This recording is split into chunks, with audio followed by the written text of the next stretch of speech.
Good news, the music has ended. The stream has begun. Yippee. Whether we're ready or not, here we come. I mean, I wasn't ready. I hadn't even remembered to grab lunch until your magma thing popped up, and I was like, oh, wait. Don't worry, I was having technical issues. So stream's late as well. It's fine, don't worry about it. But we're here now. Hi, Kiro, how are you? Hope you're well and cool.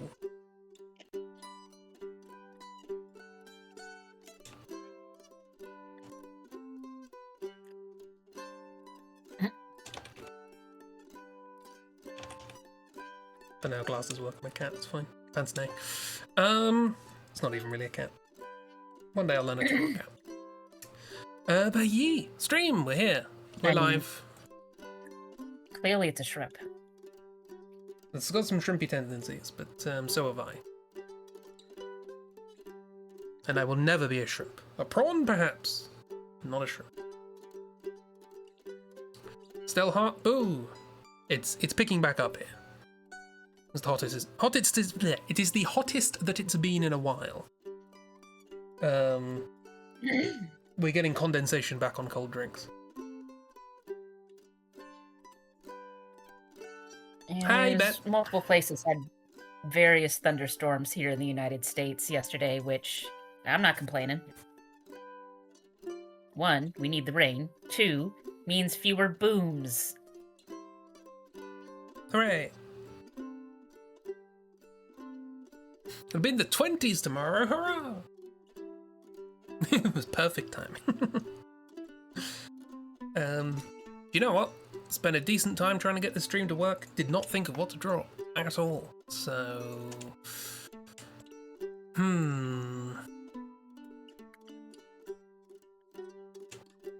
Well, you always have the option of RPG shenanigans, and there have been shenanigans. There have been shenanigans. I don't know how much of them I want to draw, though. True. Poured rain and cooled everything down, then everything was soaking wet, so fewer house fires. Hooray! Yep. Also, it means that the orange baby didn't get to have his big special party because it rained a lot. Oh no, what a shame.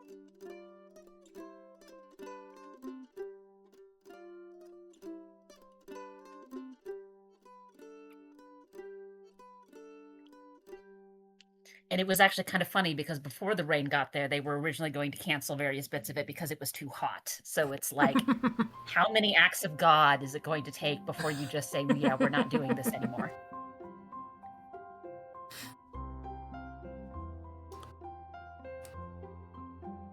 Who knows? Yeah, both Oak and Holly said F you. Holly woke up just to rain on your parade. Specifically yours. Quite literally.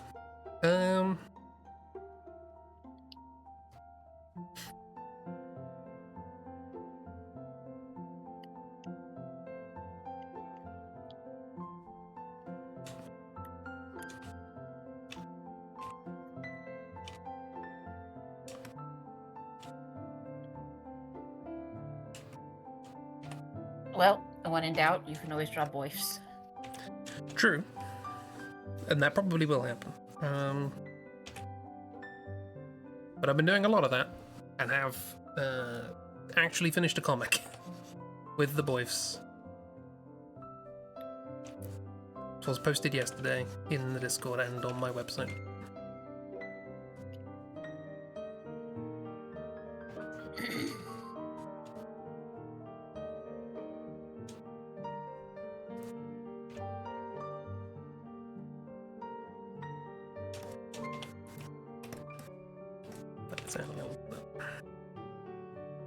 But yeah, have we had a nice weekend otherwise? Been chill? And or, you know, to chill in the metaphorical sense. Been reading through Project Hail Mary because I got it from the library. Oh.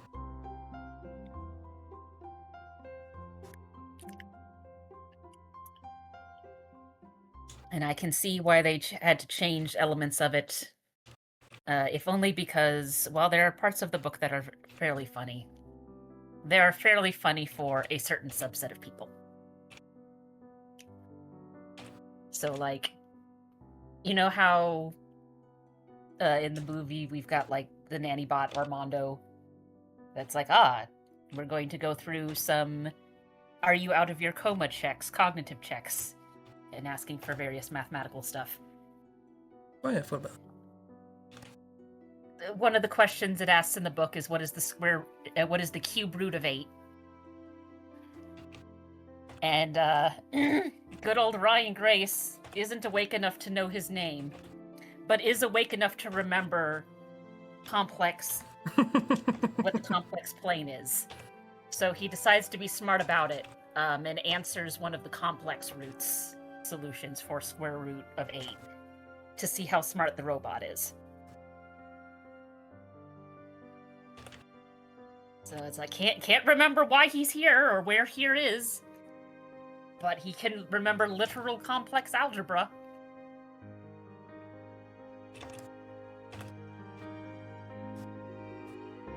You see, there's only 2 of you, so it's immediately math talk. Chief has come to save you all from maths.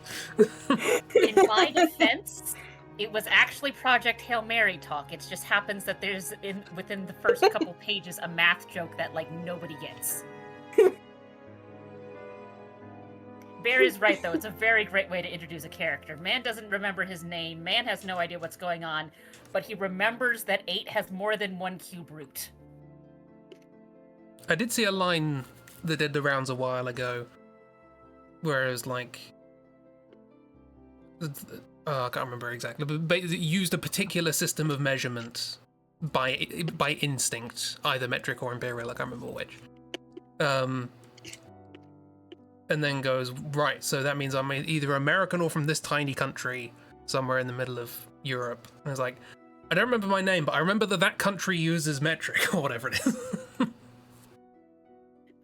I mean, Somebody probably can find that. Imperial, if that's Imperial, because there's like only 2 countries that use it for major official things. Technically, in the United States, metric is an official unit that's used, but it's mostly by the military. If you're driving around, all the signs are in miles. Yeah, same here. Also, how's cheap? Cheap's good.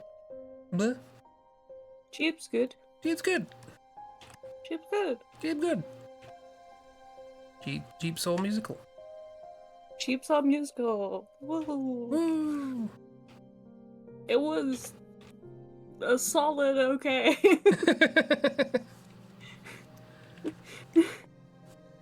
Yeah, but you wait till you see the East Side. The East Side Story. That musical is okay.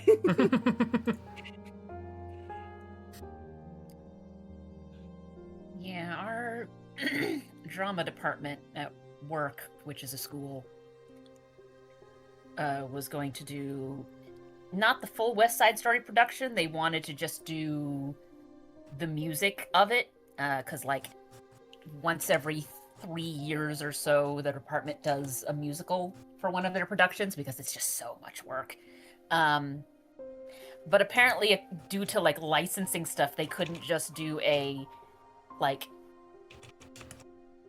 choral production of it. They had to do the whole thing, and they only found out about this like a couple like month-ish out, so they had to be like, cool, I guess we need to like make costumes, which is not a thing we were expecting to do.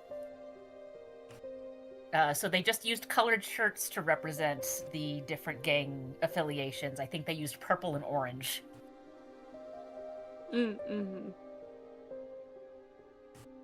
That makes sense. Kira agrees there are better ones. Yeah. Definitely doesn't hit the top 10 of musicals I've watched. But it What? was okay. It was a good time. The dancers were really fucking good, though. I enjoyed that. I enjoyed the choreography. Choreography. That's the word for dancing, right? Yes. Yes.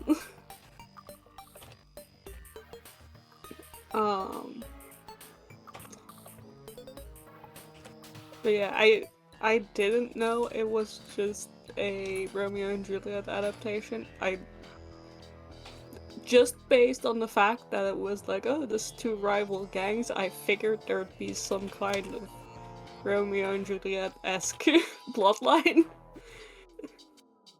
But I didn't think it was the entire thing, and it was very much a the straights are not okay experience for me. Yeah. It is literally just Romeo and Juliet. I think if I'd known that, I would have lowered my expectations a little bit.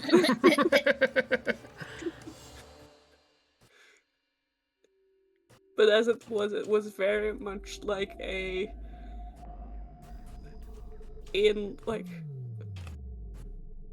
just, okay, the love at first sight is very, very love at first sight.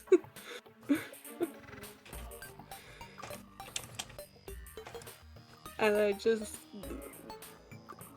if you don't expect it to be fully Romeo and Juliet, it just is, like, cool. These people, like, met each other, fell in love, and died within 24 hours in this timeline that the musical has established. Yeah. I don't know how long it takes in Romeo and Juliet, but I remember at least one sunrise. There's It was a busy day. Yeah. there's at least a more extended period between Romeo and Juliet meeting and them getting married. And then there's more extended time between them getting married and Romeo dying because he gets, kicked out of the city first and then comes back. Spoiler. Yeah, it was very, for this one, it was very like, oh, they met each other. Okay. We've established they meet each other here. Then these other people are like, okay, we're gonna have a gang fight tomorrow. And then two of them die. So that's, 12-hour period, and then, the next morning, the main character is dead. Romeo is dead. So it's, 24 hours, as a solid max.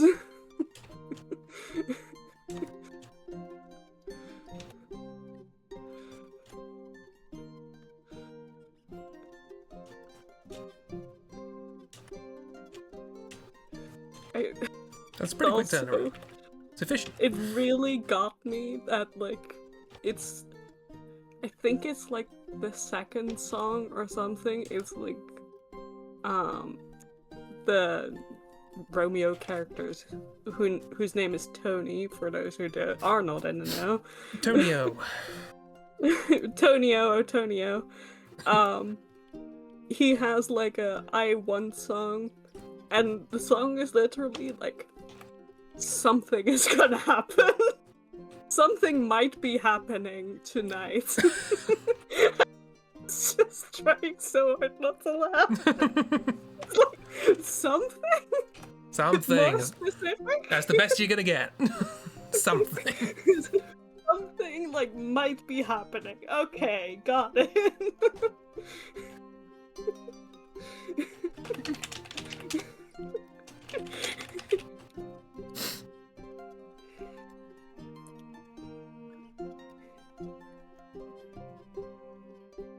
Real strong road work, yeah, I sure hope so, energy. Yeah, I sure hope something's gonna happen.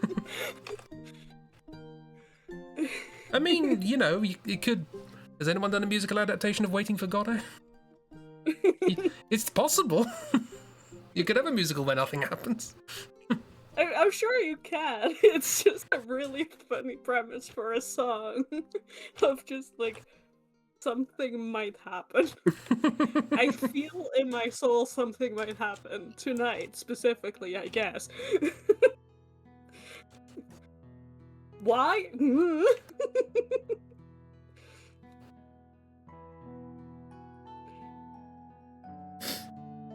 Just the fucking... Like, I'm not too familiar with Romeo and Juliet, but like... It was just the weakest premise of a character I'd ever heard. Yeah, that's fair. Oh, it's not even Antonio, it's Anton. It was Anthony in yesterday's rendition, so... Which I also thought was really weird, considering they all went on to be like, oh, he's Polish, and I was like, is Anthony the Polish version of that name? I don't think it is.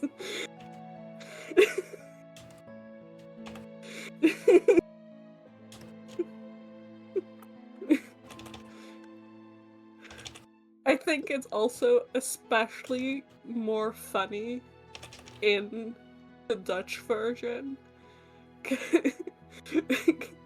Because they'd say, like, Tony, just very Dutch, and then they'd go Anthony for the full name. Full English. Yeah, I mean, that's... Tony Anthony interesting to Westside, me what as are you well. doing? That's interesting to me as well, because, like, with Romeo... Yes, West Side Story is a Romeo and Juliet quote-unquote retelling, but it's a quote-unquote retelling that's set specifically in Manhattan, New York. Mm. So they decided to, instead of just saying, oh, here's two families that just don't like each other for reasons they don't even remember, they decided to go, cool, gang violence. So it's two rival gangs. Mm-hmm. But, like, one of the gangs, and I don't know if they translated this in the Dutch version, because these are things that it's like, I don't expect your average Dutch to understand this. One of those rival gangs is mostly made of Puerto Rican expats. So people who either migrated from Puerto Rico or, like, are descended from folks who migrated from Puerto Rico. No, don't worry. They did include that, and it just made it feel so much worse. It's like, oh, gang violence, okay. And the other group Between is... the people who are, like, constantly... between, like, I guess the main gang is, like, the one we're supposed to root for, but they seem horribly racist now. Which I don't know if that's the intention. And, well, to add to the interesting bit of that, Oh, good. It's set in the 50s. And one thing you need to understand about the 50s in the United States, like 40s and 50s especially on the East Coast, Irish folks were not really considered white. Like Irish and Italians, for some reason, don't know. Yeah. Didn't exist at the time. I think racism is sort of stupid in general. But hot takes on crispy parsnip stream. Racism might be stupid. Yeah, hot take. But like the other gang, and I don't remember whether it's the Sharks or the Jets that are the Puerto Ricans or the white folks. I've only seen the musical like twice. So one group's Puerto Rican, the other group is quote unquote white, but they're like either primarily Irish or primarily Italian. I think Irish. So it's like there are some layers here that it's like most people in the United States don't even understand what the heck is going on.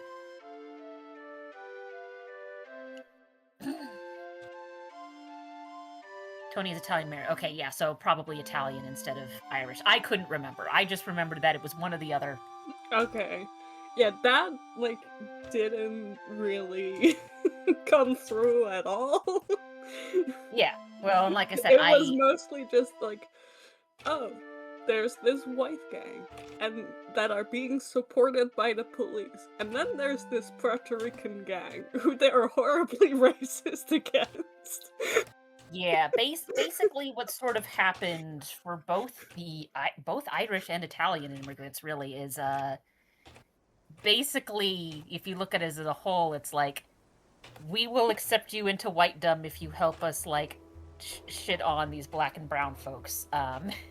And so now they're considered also white here, which is fascinating. But anyway, yeah, I don't expect most people outside of the United States, and heck, I don't even expect most people inside of the United States, to understand various racial politics from 1950s Manhattan.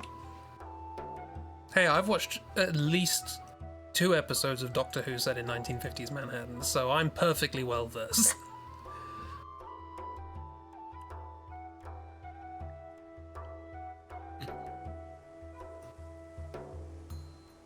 Yeah.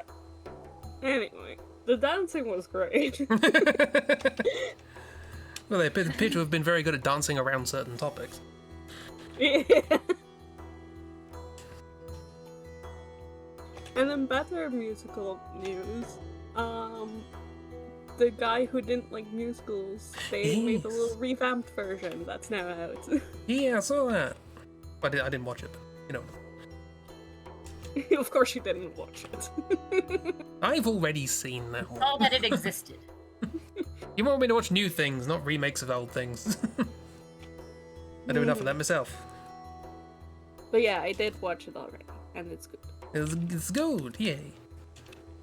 Hurrah for a version with not problematic people in it. Yeah. Also happy for that.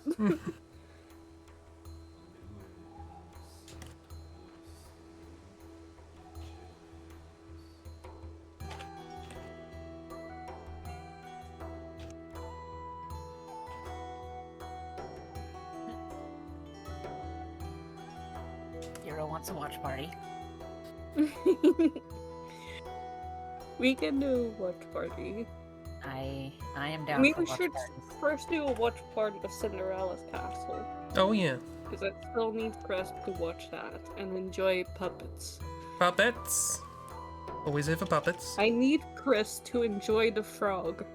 Specifically. Ad quote.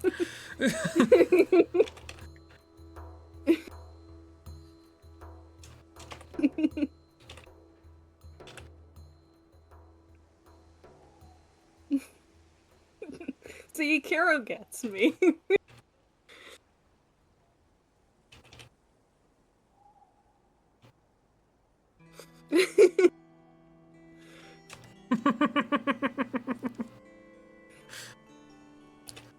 I just think Chris would enjoy Sir Hop a lot. A lot. Up a lot, a lot. Ba-dum-tsh.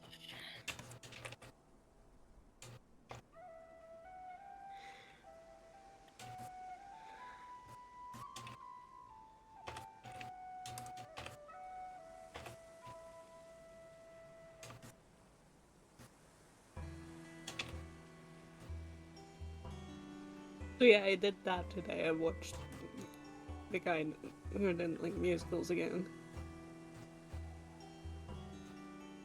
Is good. Still good. Still good. So basically what you're saying is you needed a palate cleanser from the West Side Story. I think that's too strong. It's not like I didn't enjoy West Side Story. It's just that it was a strange experience. You gave it a 7 out of 10. That's not bad. Hmm.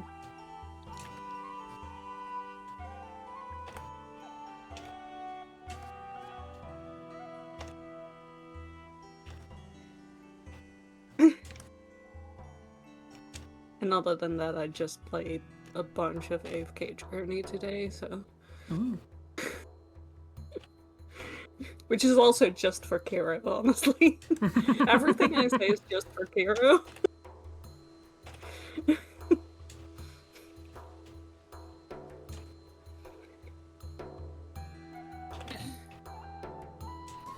As well, Kira deserves. Yeah, Kira got me.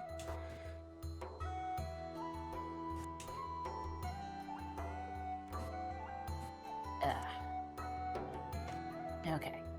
I have eaten my toast, my orange, and my cheese. My accidentally late lunch. Yay, new phase. I haven't played that, I was still playing. I was going through a bunch of shit from a previous season. And with that I mean that I started Echoes of Descent season like 5 months ago and then didn't play it for 5 months because I hated every single character except for Ravion. That's not a great Valid. sign.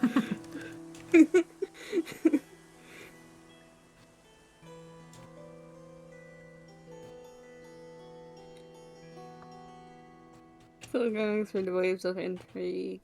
Yeah, waves of intrigue is nice.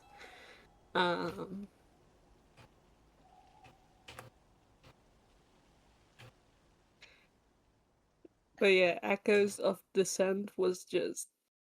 Echoes of Descent is a fucking lot. It's... Everyone fucking sucks.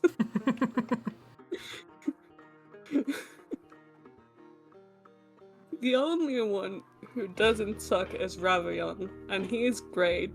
He is just a cunty little gay elf boy, and that's all he needs to be. What more could you possibly need? What more could you possibly be? He sure is, yeah. But everyone else just sucks.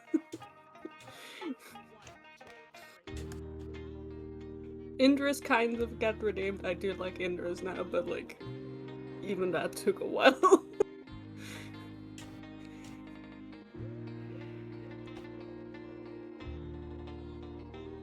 And everyone else just hate them so much, hate them.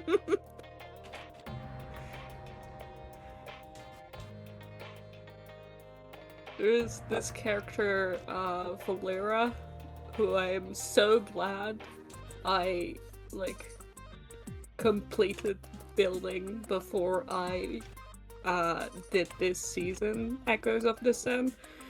Because if I had known what she was like, I would have completely ignored her. But she is a very good character for, like, all the other events. So you do need her. But I hate her. It's Noah. Hi, Noah. That's I know, enough.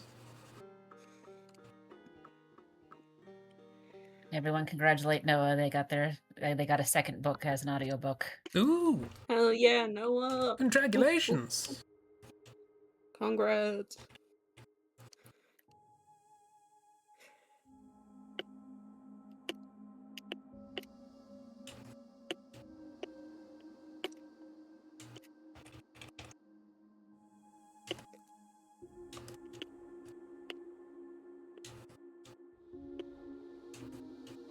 Oh, third one. Okay, I missed one somewhere.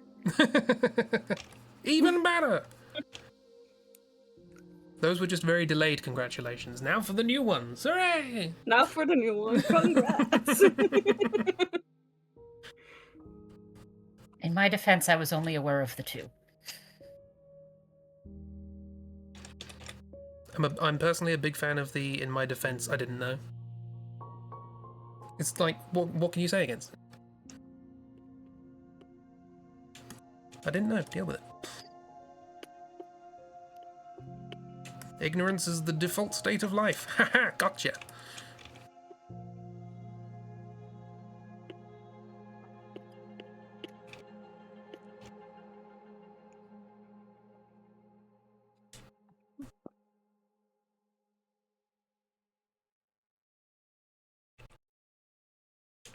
Mm.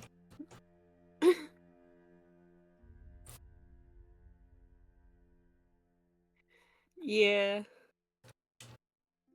Yeah, because toddler is also a part of that season, so.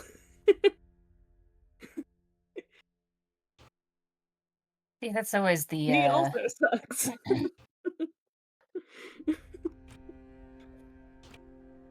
I mean that's a risky run whenever you're doing any sort of RPG thing where it's like a distinction between the character as a gameplay unit versus character as like narrative character. Mm. So it's like, will this character that I like as a character suck to use? And will this character who's really good to use be someone who sucks as a character? Yeah. That's definitely always part of it, and I do think that's just really funny at times with AFK Journey, like just like, oh, I hate these characters. They're also very fucking good in game, and the opposite as well.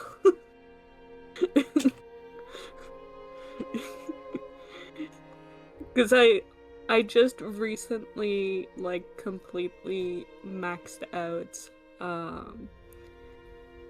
a character that I really like, who also never gets used because he's not that good, but I did it anyway because he's my wife. And what more could you possibly need? It's games. You get the choices. Yeah. You can choose. Exactly.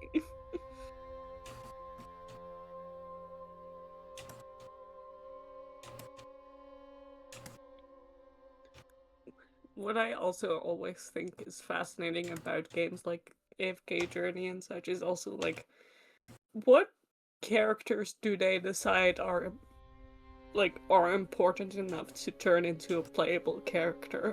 Because sometimes it makes very much sense, and other times it's like, why?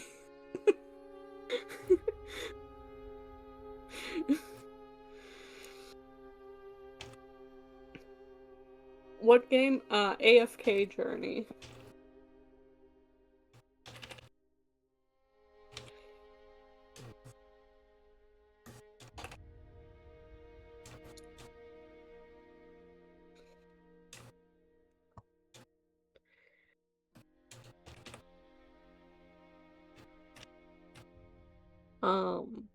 But yeah, it's just like, especially again with Echoes of Dissent, it was like, why is this character not playable? And why are these other characters? They made these very unimportant characters from other seasons playable, but this guy not? Why? Yeah. Like, the only thing I can figure is, especially with games like this, it's more worth their time to make characters that are fan favorites into units you can try and get, because people are more likely to go for characters that they like as opposed to characters that they don't. Yeah, but that wasn't even the thing. That's like, okay, I'm talking. There's a couple of characters from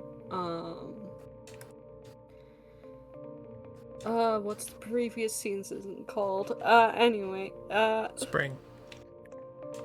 no. Come on, it's the only question I know the answer to in this Sure is conversation. good for what ails me. Yeah, well, what ails you? Insomnia. It's Tower of Memory. That was the previous season. And there are a couple characters in there where I'm like, why are these playable? They don't matter. They don't matter, and also they don't show up enough. And I know the answer to at least one of them is just the fact that they could make a hot kitsune lady. There's one answer. Who's shown so much cleavage. So that's one answer, but I'm still confused about a couple of other choices.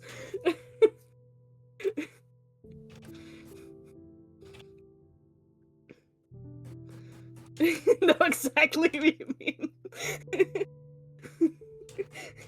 She is not important. She doesn't do anything. And I know it's only because she's sexy that she's playable. If the sexy and in her with they can play.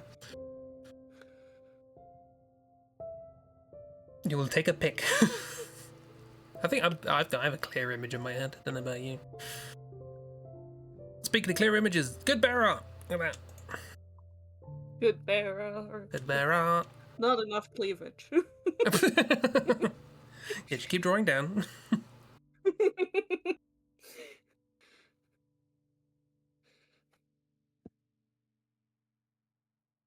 I mean, we know Bear can, and Bear will, Yeah, and Bear has, and Dark has paid Bear to. yeah.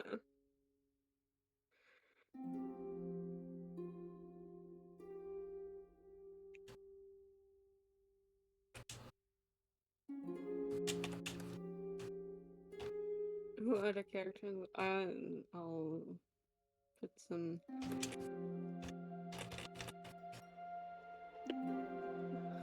I'll show off Sully's, and then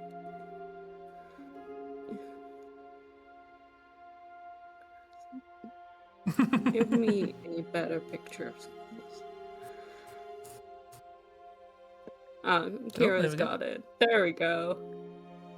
That's Sully's, and you can tell me why she was made into a playable character.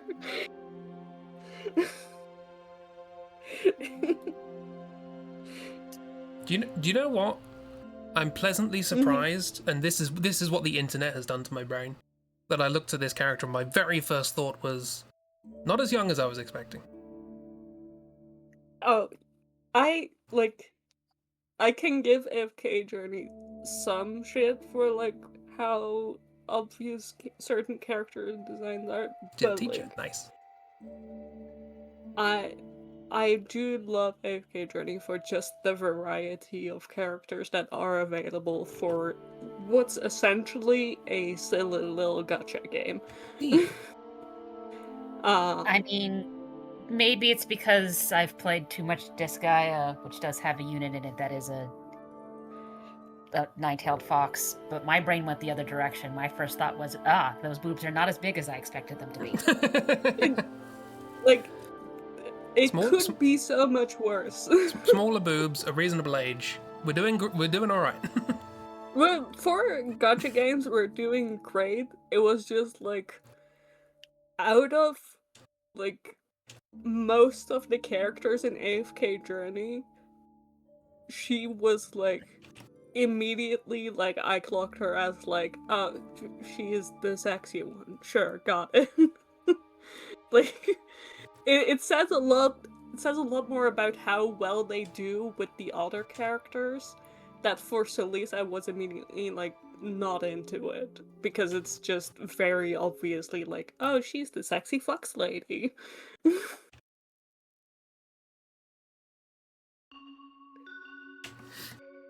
know, I had an idea for this mess of squiggles. I have no idea what it was.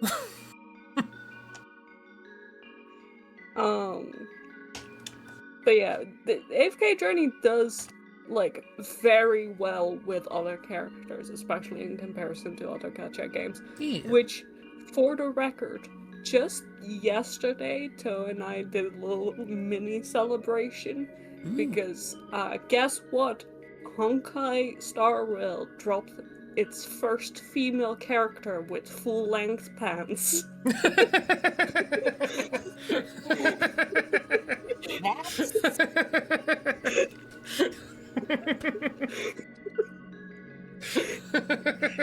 I have questions, and I'm not sure I want the answers to them. Cat bread. Hi, Plums. Wallace and Gromit, yeah.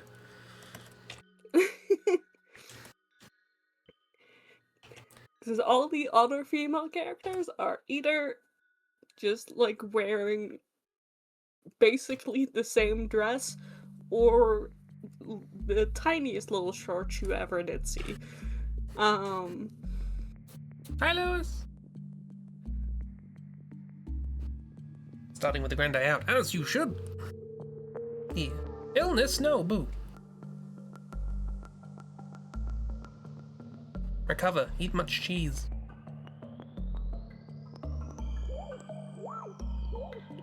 I mean, depending on what the illness is, cheese might not be the best idea. Probably not, but it's thematic. That's what's important. Sorry, continue with your conversation about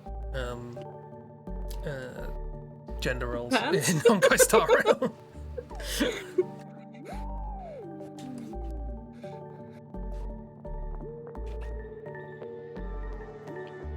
Yeah, it's like it just was because Toe and I have been like complaining about it a bunch, which is also part of why we did the like tiny little like yay, Yay. finally a woman wearing pants. Imagining like party poppers, little hats. There, yeah. Just we made a little cake, and then when we cut into it, it just said it's pants.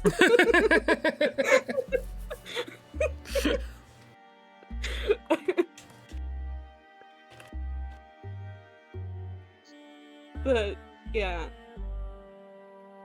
no. Toe and I like Honkai a lot, but we can both agree that, like, character design-wise, it fucking sucks. I did all the time you showed me that game. I could not tell any two characters apart. No, because they're all the same.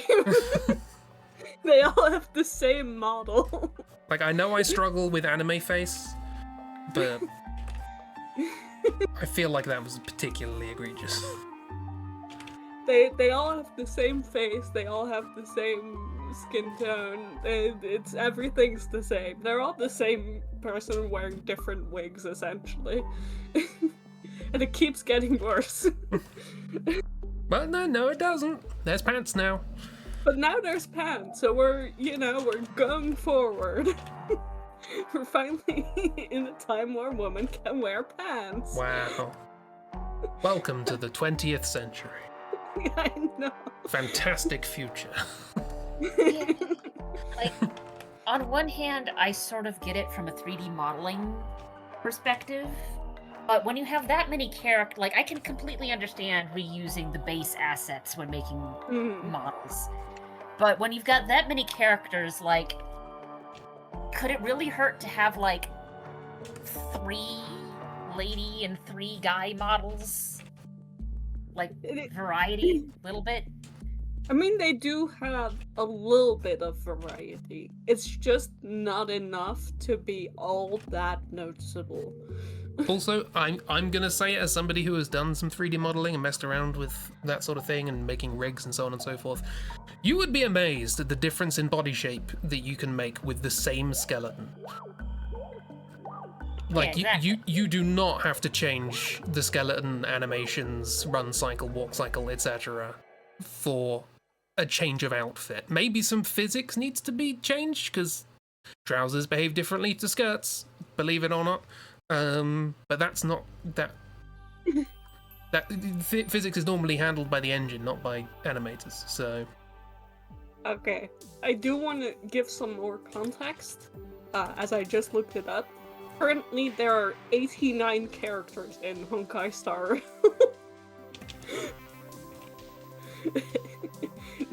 And there's only one woman wearing full-length pants.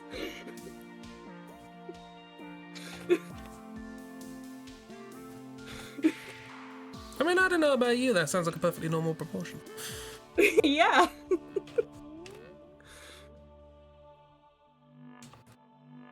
That's dire, I know.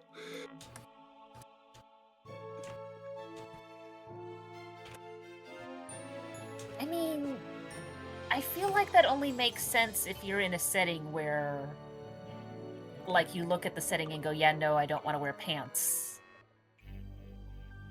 But Honkai Star Rail is in space, so... Yeah. Like, in AFK Journey, it would be more understandable because it's like your classic medieval-esque fantasy, like, kind of world.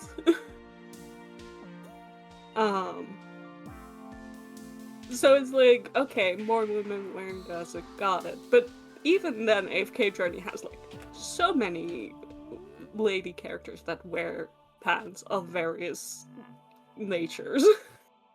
Already. You know what? And Honkai doesn't even have that excuse. Do you know what's interesting? I probably have that many characters. And I'm struggling to think of a female character I have who doesn't wear trousers. L. I think that's it. L is the only one who doesn't wear trousers. You also have a tendency to go, amazing character, and forget that, like, a lot of women have these things called boobs. That's true. You're not exactly showing them off. Yeah, but No. if I'm showing off the boobs by virtue of not drawing trousers, then I've got an anatomy wrong. Hi, miss. Ryan, everyone wears trousers. Well, she doesn't Grim Hollow. I can't remember about Borderland. I'm sure they could all wear skirts if they wanted, but it's not a regular. The most skirted characters of mine are men, so. But yeah, it's such a wild fucking such a wild statistic for Honkai, who has zero excuse. Yeah. Also, it's set in space. Space is cold, isn't it? Yeah. Well, One planet is just trouser completely made of ice. And yes. It's more accurate to say that space isn't insulated, which means it's either very hot or very cold. It mostly depends on how close you are to a sun. True. And if there's anything in the way. No, that would be like a valid kind of thing if it wasn't that there is a literal planet that got hit by, like, eternal winter for decades. And A decade-long eternal winter. Yeah, I know. And it's still extremely cold, and yet the female characters wear mostly booty shorts on that planet. So what you're telling me is they are not going to have legs soon. No. Because that's a good way to lose your legs. Like, forget losing, like, your toes to hypothermia. It's just, you're just gonna lose the whole leg.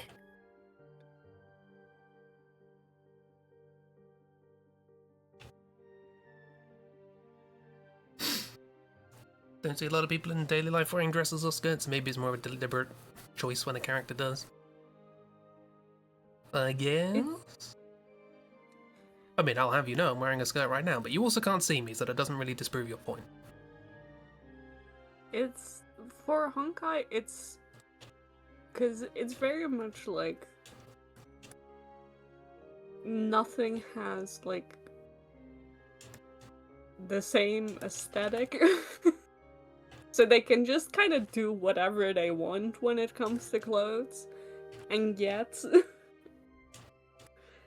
it took 89 characters to get one female character with full-length pants.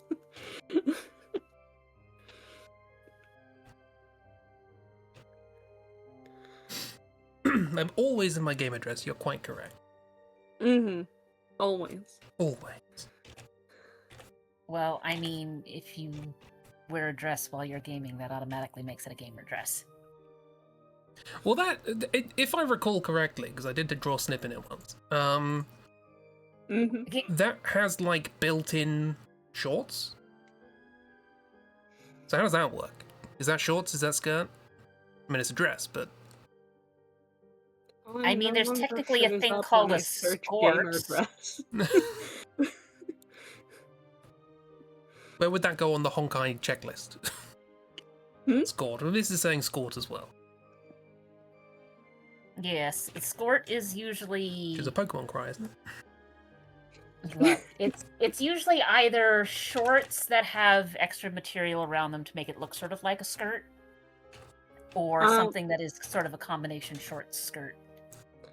No, Honkai does have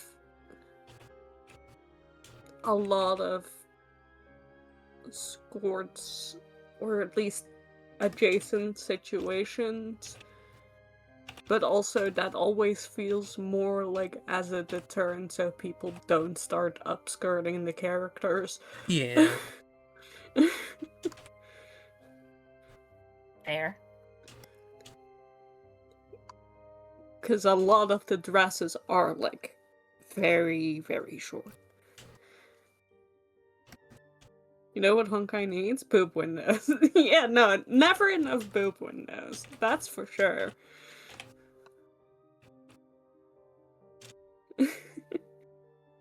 Always need more boob windows, I think. No, but Honkai in general is like... It's... If you want lessons in how to not do character design, look at Honkai.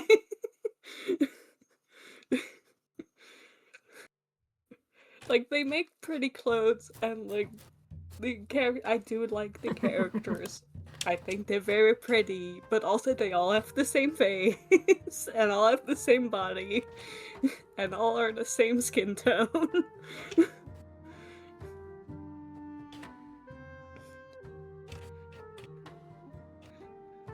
And, like, it's not Honkai, but it is Genshin, which is made by the same developer, and they had some really, really questionable, I'd say chubby representation, but that's not even it.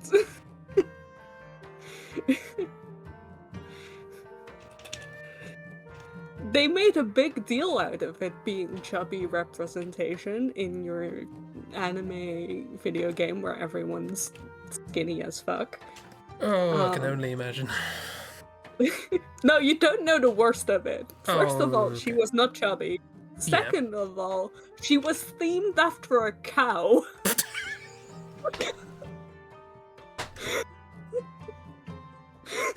No, you're right, I couldn't imagine.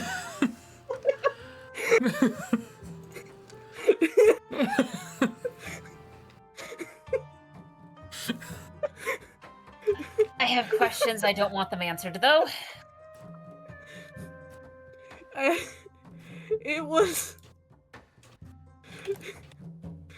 Sorry, I do unfortunately have... I mean, I don't know. Maybe it's just because I've grown up in too many places and spaces, been in too many spaces where, like, you walk into a town and half the population is cows.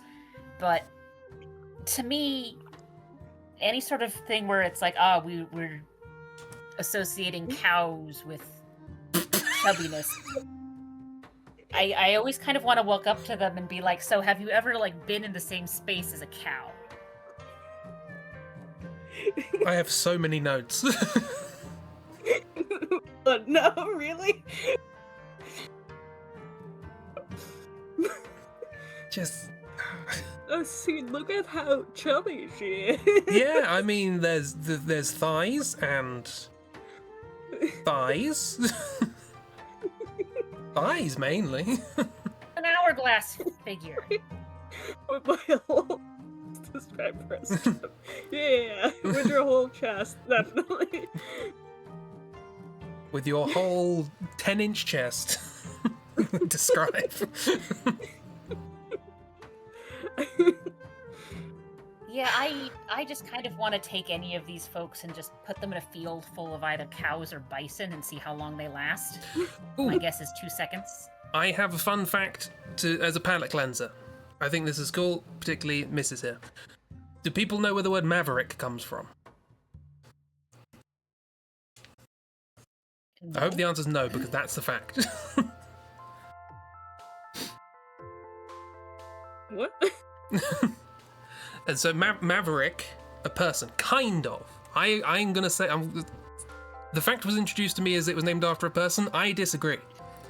So there was a guy called Maverick, who you would think, you know, if it's named after the person, I think it has to be something to do with them, right?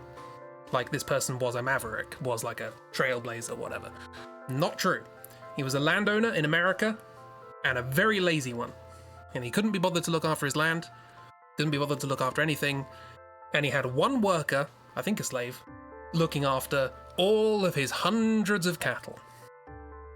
And what happens when you do that is they don't get looked after, they don't get branded, and they just get out and wander around. Yeah, and so that's kind of what I was thinking. That's a good way to go from 100 cattle to 0. Exactly. So when the surrounding farmers would just see a random cow wandering around that wasn't branded, they go, oh yeah, that's a maverick. That's one of Maverick's cows. And that's where we get the word maverick from, is someone who has broken away from the herd. It's named after cows. Cows did it first. That's really funny. So there's your fact of the But day. The yeah, word maverick they'll comes from just- cows. They'll just kind of they'll just kind of wander. They're not having any offense business.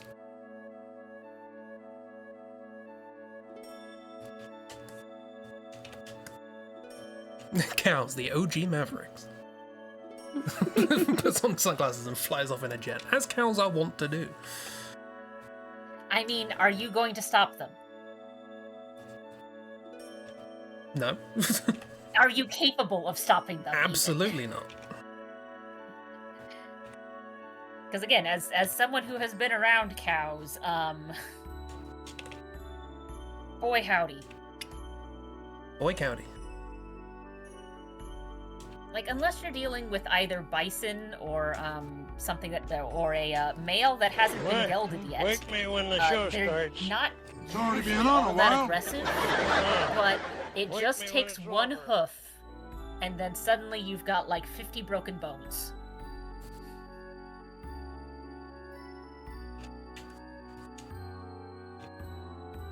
Now, is that 50 bones that are now broken? Or the bits that are broken now make 50 bits? Both potentially. Is it a cup of chopped walnuts, or is it a chopped cup of walnuts? That's the order of operations.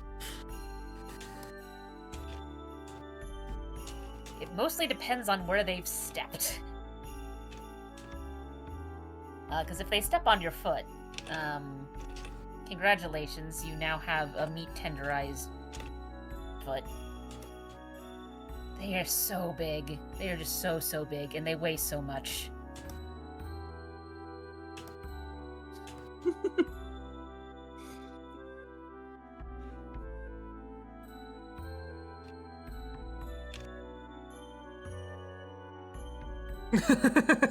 How dare you? Calling me out like this. B. Dylan Hollis. That's not an instruction, it's a yeah, name. We there all want was him. Yeah. actually a time when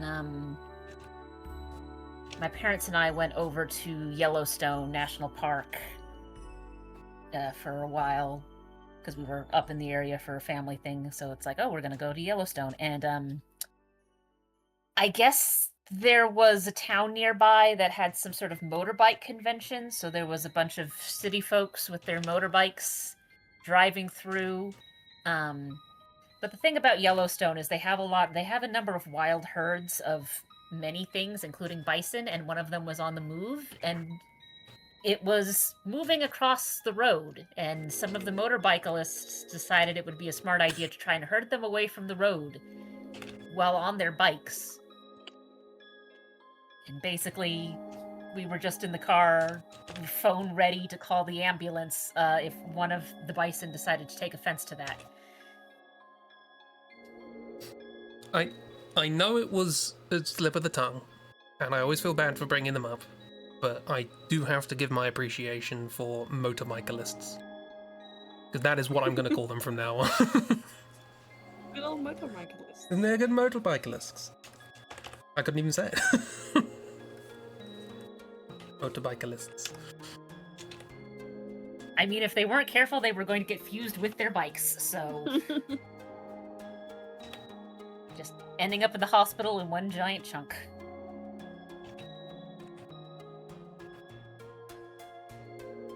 You do not fuck around with the fuzzy cows.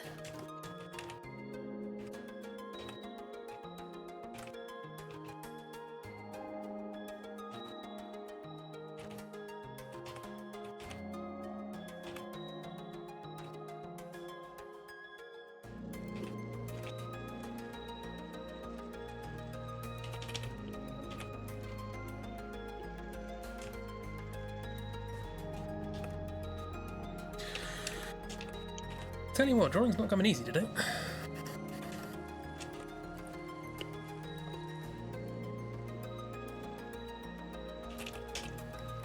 Drawing isn't easy, but Bear does it. That's the issue. No, that's the issue. There's always the bear next to me, showing me up, going, this is how you're supposed to do it.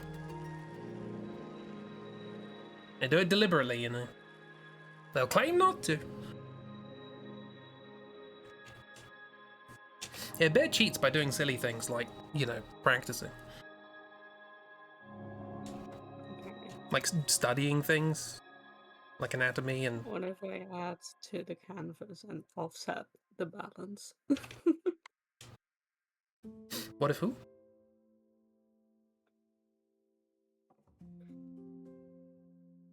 But there, you see, in order to have deleted all of that stuff, you had to have drawn it first.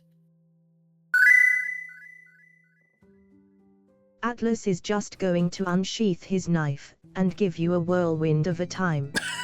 What was that about? Jeeb, explain why Atlas is unsheathing his knife and giving us a whirlwind of a time. What? Quote bot. What about it? Anyway, that's my contribution to the canvas. Thank you. You see what I'm up Taking against? your applause. You see what I'm up against? There's not a chance.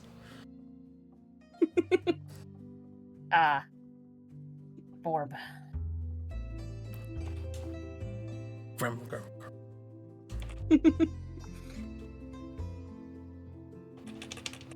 See, now Bear's art isn't so intimidating anymore, now that you've seen perfection.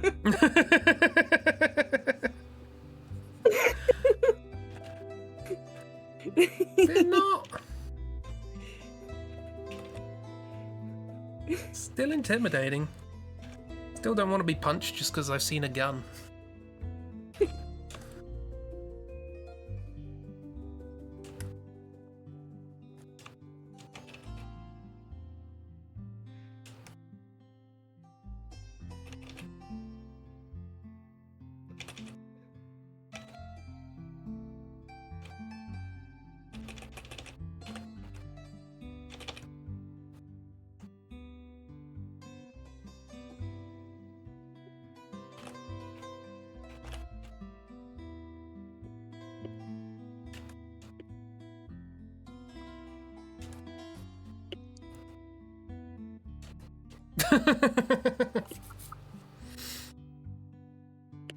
You're welcome to punch Mal, but do bear in mind he does bite. Has he had his rabies shots? Unclear.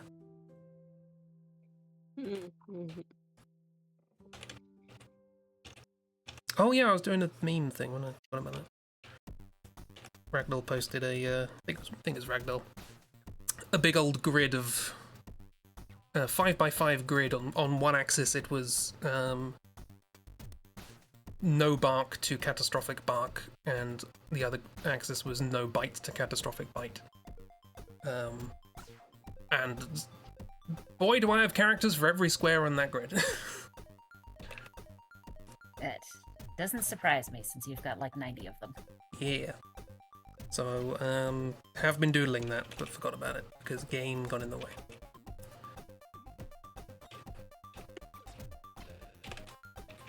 Oh no, you got distracted from your distraction and did something productive. Now!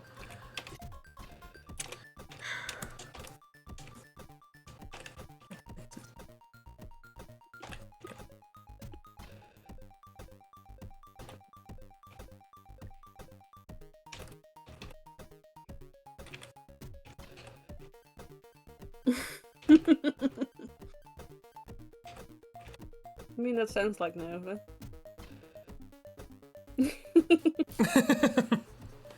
I can't remember where Nova is. Pretty far down. I feel like, and Bear, excuse me if I'm wrong with this, but Sloane very much feels like one of those things where it's like, oh no, she's not going to bark. If you're in trouble, you will know a bit too late. Yeah.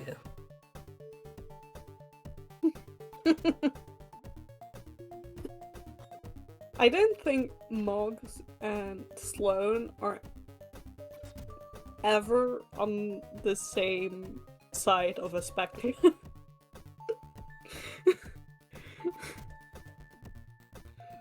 Feel like Moggs and Sloane are just like not. No.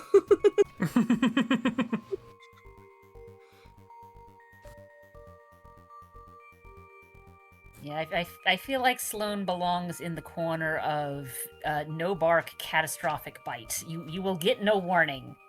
It's just going to happen to you.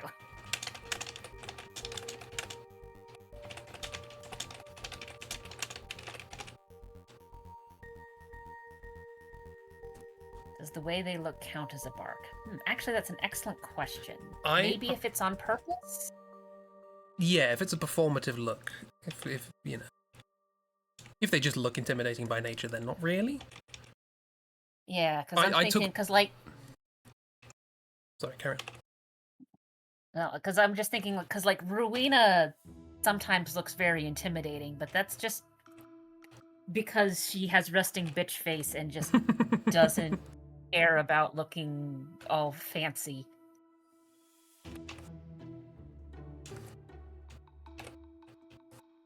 I don't think it's because she's trying to intimidate anyone. No. Yeah, I took bark to be an active thing, but it's up to you. Miss, you always surprise me with who you do the fingers for. That one does not surprise me for Miss. I'm probably just bad at reading my friends, but... I mean... Got the pack of aces going on here.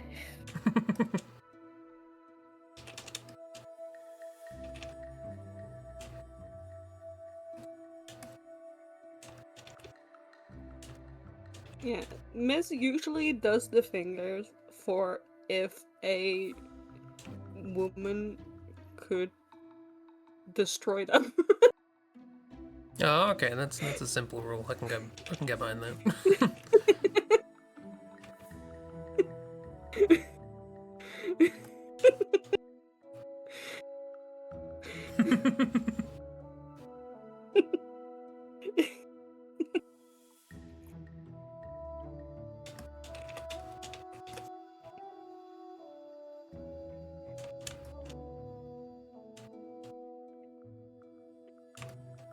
The Goblin of Simple Taste. Yeah, no judgment. Hey, I'm not saying you're wrong. That's very valid. Simple taste does not mean bad taste. Some of the finest things in life are simple.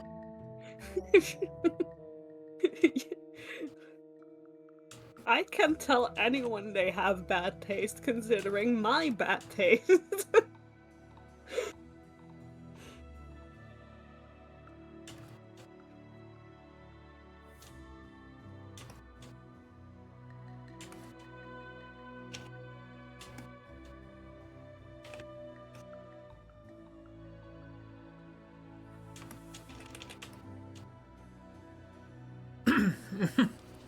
Yes, we are on your side. Do not confuse my inability to understand with an inability to support.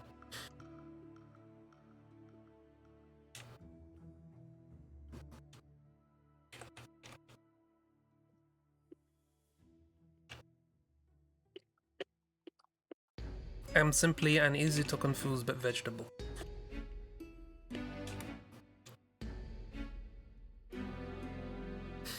Is this the emotion you humans call love?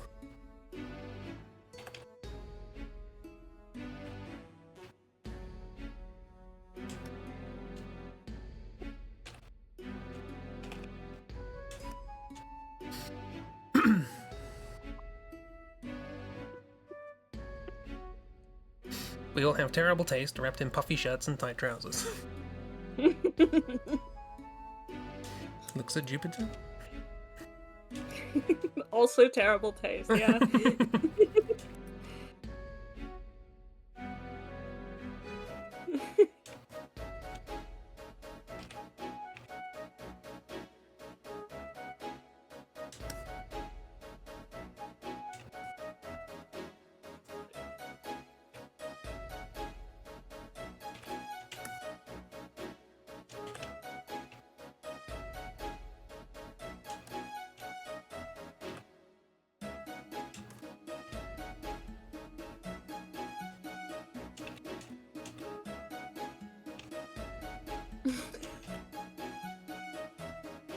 You sound a bit excited, Miss.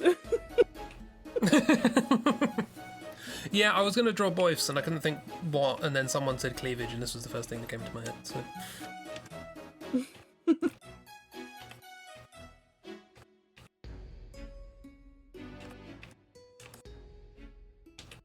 Boys, kids, cleavage.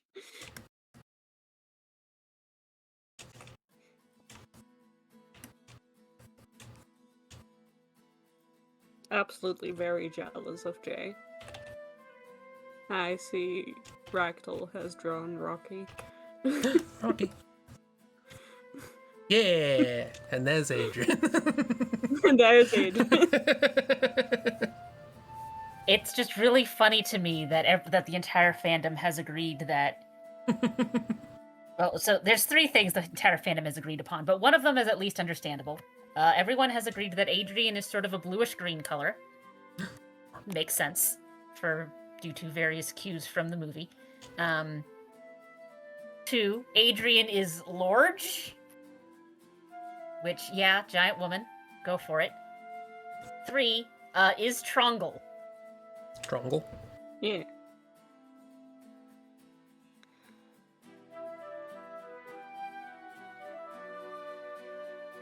Remember the legend of the apron that they tied in a corset?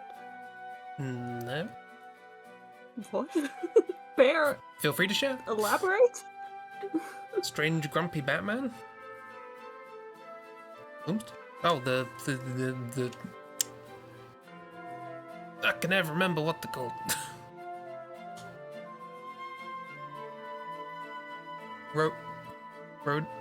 Rodents. Rodents.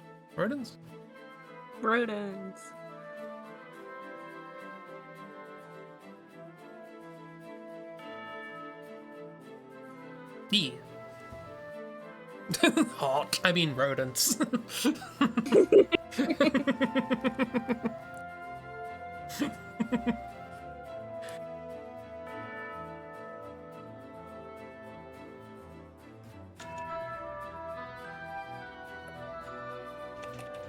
Miss, I think we all know by this point that Bear does not mind if you are looking disrespectfully. If they did, they probably wouldn't draw as many kids as they do. Looking Especially disrespectfully. live on stream. Yeah. Where we can also get the kids disrespectfully.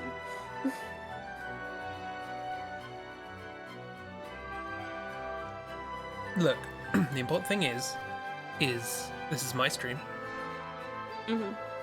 So you need to pick up the slack and look at tids in ways I can't. Yeah. Yeah, this whole stream is just to make up for the fact that Chris doesn't know what tits look like. I do when I have reference, but that's about it. Oh yeah, Kira's right. Bear, we did see more of your art yesterday. I miss bear art. Whomst? I mean, Oh, apparently yes. I missed a lot, but... Miss Good Bear Art. It was very good. You missed a whole arm. yeah, apparently. Oh, yeah. That was a wonderful series of circumstances. I mostly just find it very funny that every single time there's been a trap that's gone off, Iris has been caught in it. Like, when that happened, like with the door that knocked her out, I was just thinking back to the others, and it's like, yeah, no, every single time there's been a trapped doorway, Iris has been in the thick of it. She's having a wonderful time.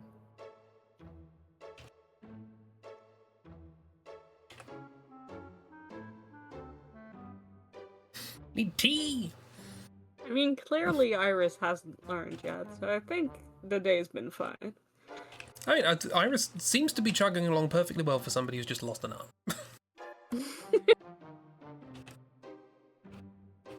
I mean, Verena was very much like, should we rest? Do you want to rest? And Iris was like, nah, that's all right. to be fair, she's been cut in half before. Mm-hmm. And got back up from that, so clearly everything's fine. Yeah, but if even Rowena is asking if you need to rest. She only asked once, but she did. But yeah, if you want the mechanics, Chib, we found an enemy. The enemy rolled a crit, downed Iris immediately.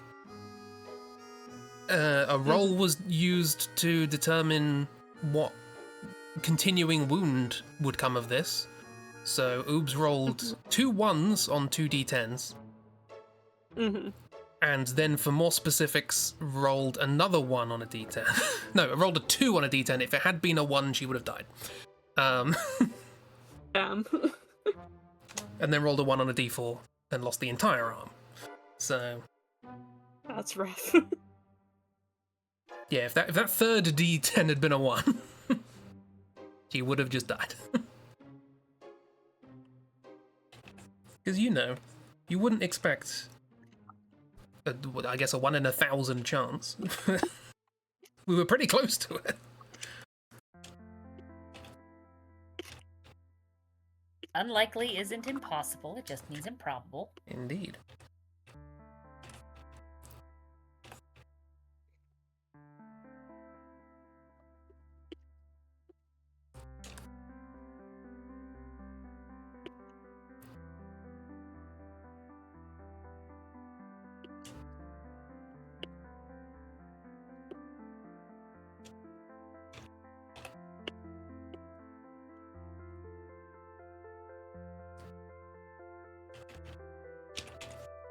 Yeah, the party got to fight a horrible wet nurse homunculus.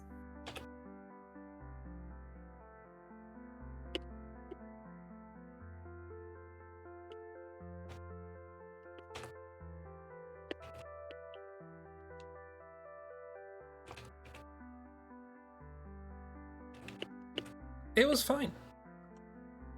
It downed and amputated Iris, but after that it wasn't too bad.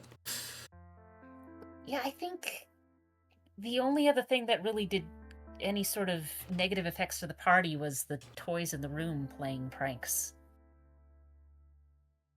And the amputation.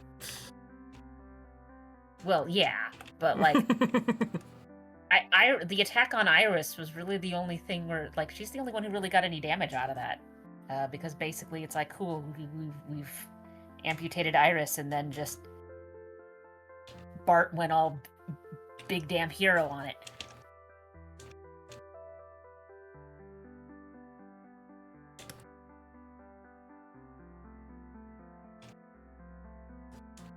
So yeah, I'm looking forward to Jurgen's reaction to that. Yeah. Jürgen's gonna come back That's like, gonna look be at what fun. I can do. What happened?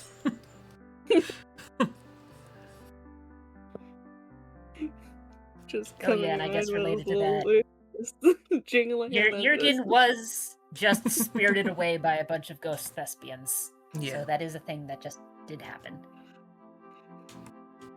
Look at and- this! I got a new instrument. What the fuck? And I believe the reaction when experts decided to investigate a little bit to try and figure out what the heck happened was, he's probably fine. He's probably fine. It's Jurgen. He's probably fine. Jurgen's just doing more weird face shit again. He'll be back. Yeah, Rowena's reaction was, he'll probably be fine and he'll probably come back with another sibling. He keeps doing that.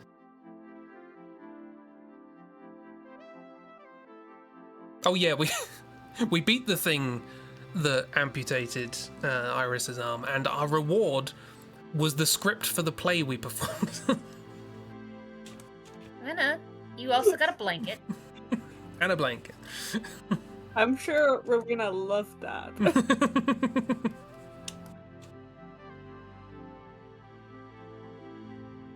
I have a blanket.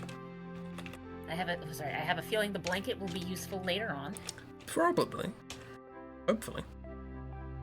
Yeah, there's been mentions of infants and feeding infants. We don't really know what that's about. I'm really hoping that the party can release whatever is left of the souls of this man's children, who are Yeah, would be nice. definitely fine and definitely not stuck because of weird Cthulhu nonsense. No, why would you think that? Also, I kind of want them and Jurgen to become pals.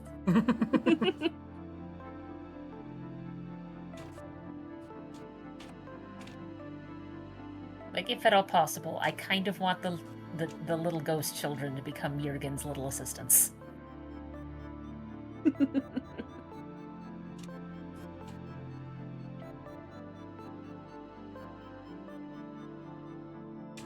I mean, I did pick, like, basically the fucking spirits subclass for Bard. Summon all Exactly. sorts of spirits. Makes Yeah, sense. I did look. I only briefly looked over the rules and things that you get, but I was surprised by how many times I went, "Oh, that's like what Salty has, but better," which feels appropriate for Jurgen. Jurgen's better than you. We all know. Jurgen is better.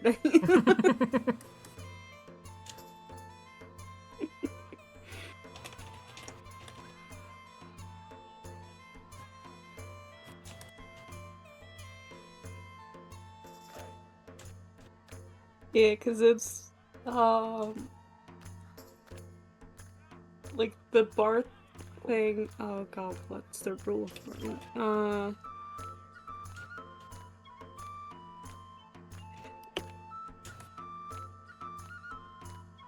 What did Dark tell me?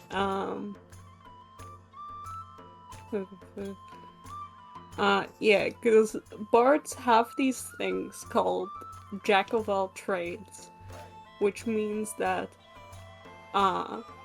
if you don't have proficiency in a skill, you can still add half your proficiency bonus to it.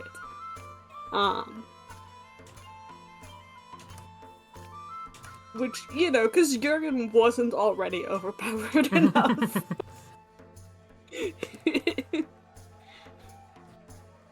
When it comes to skills and stats. He deserves to be good at everything. Yeah. Jack of all trades, master of all, as the expression goes. That's how the saying goes, right? Yeah.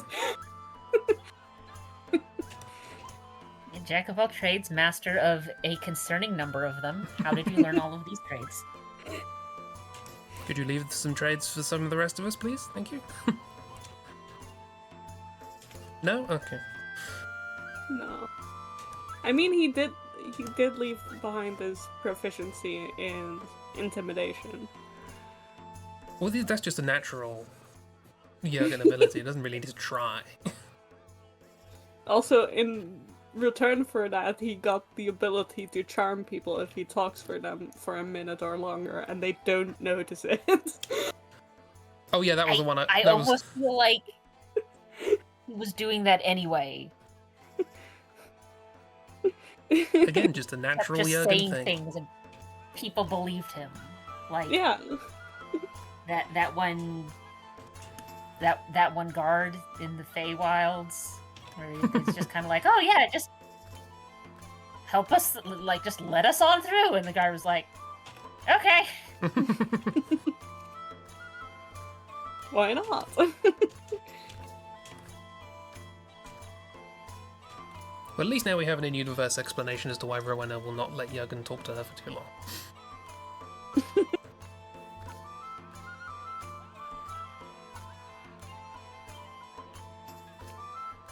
Milk! Milk. Milk! Everyone get milk. Oh, that's a pretty low. Maybe later.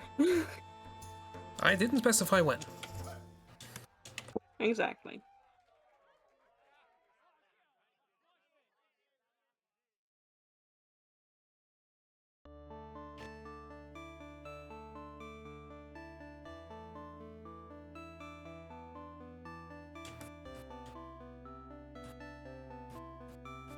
Yeah, we know you're lactose intolerant, miss. It's fine. You have different More milk types for of the milk. rest of us then. You can have anything that has milk in it. Make a hot choc with oat milk or whatever.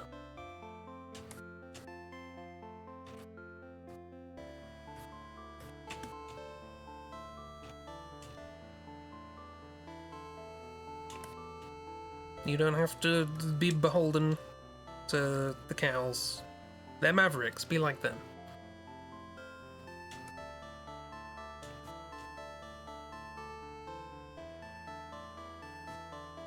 You know, chubby.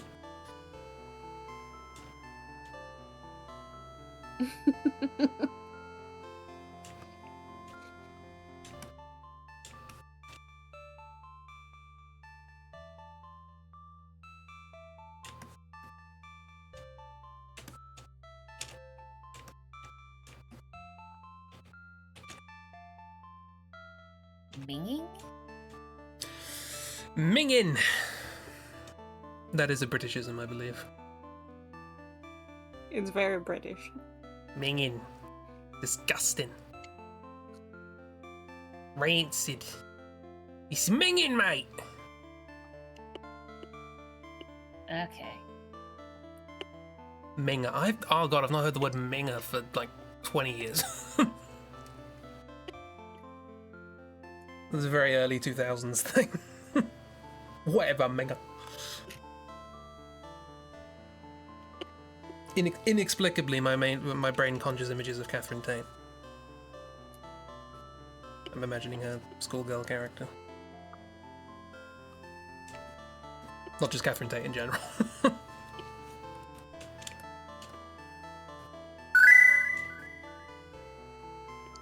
Woe Eva Minga. Woe Eva? Nah. Nah, Hazel, try harder. Hey, look, tids. Tids. Look at those tids. Smack them. Like that gif of the little jelly rabbit with the spoon. Yeah. Just but.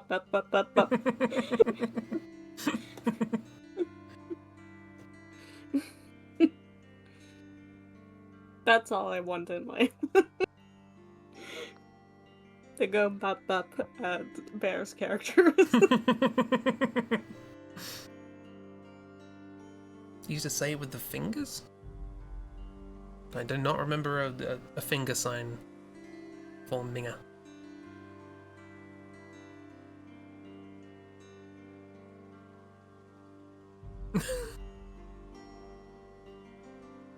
Oh, is that a shirt?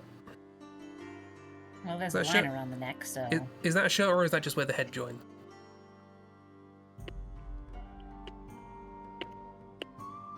Actually, that's an excellent question, considering we know that this is sci-fi nonsense. We're dealing with rodents. Anything can happen.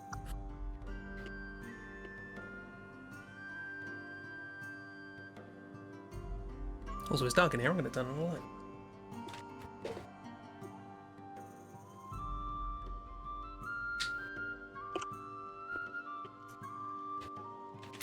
I have turned on the light.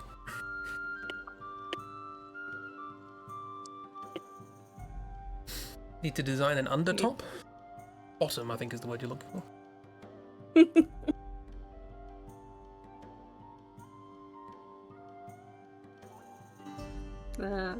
I'm now imagining or remembering that. Terrible! Bad! Not bad! Oh, pretty good. Okay! Decent. Fair! Great. I loved it! Sorry, we got a long hackle. I'm now imagining or remembering I believe it was a manhwa that you shared, Cheeb, of someone who took off their coat to reveal the top underneath. Right. Oh, right. I forgot about that one specifically. The thing that was literally just the top part of the top. Yeah. Yeah. Perfect little shoulder covering. Hold the ring, middle, and index finger of your right hand up on what? Tilt to the left to make an E on ever, and point them to the floor for M on Minga. Huh. Interesting.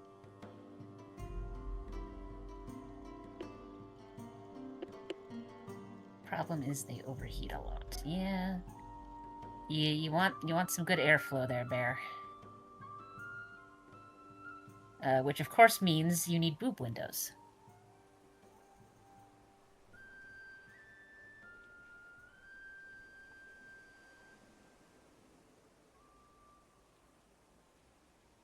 People used to do it all the time on the school bus. We were dumb. Yeah, just having fun. Give this man ventilation.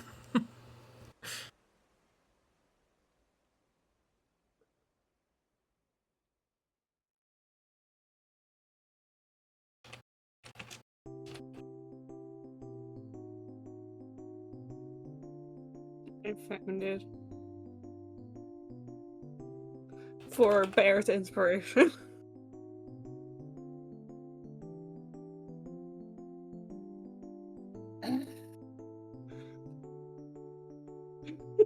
I will say, at least there was one other character in the story who was aware that, hey, this is fucking stupid. I forgot this character designed it himself. Yep. He's very proud of it, if I remember correctly. He was very proud of it.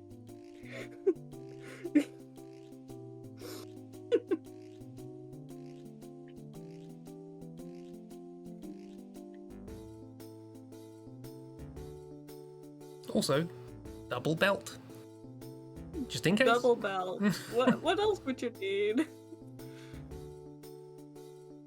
No, that is 2 belts.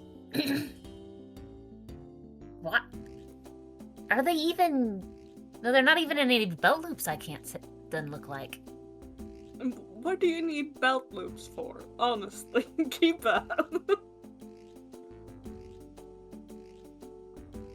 Belt for boxers, belt for trousers. Well, they're both gonna fall off if neither of them have belt loops.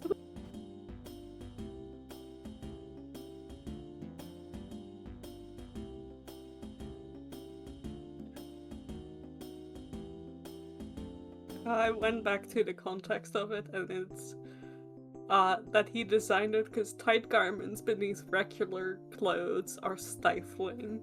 And the guy who goes, "What are you wearing?" is like, you could just not wear it. And he never thought of that. We've all encountered a problem, come up with what we thought was an amazing solution, only to discover that just not dealing with the problem was much easier.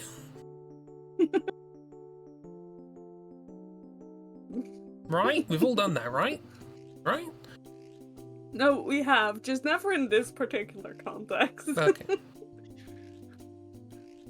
Never made a shoulder covering with my tits out. Just because underclothes are stifling. Yeah. It should be the other way around, really. Like, if you're sitting here going, oh, I'm overheating with this, you want the armpits to have the good airflow. And the torso to be covered, not the other way around. Listen, if he didn't consider that he could have just taken off his underclothes in the first place, I don't think he would have thought about that.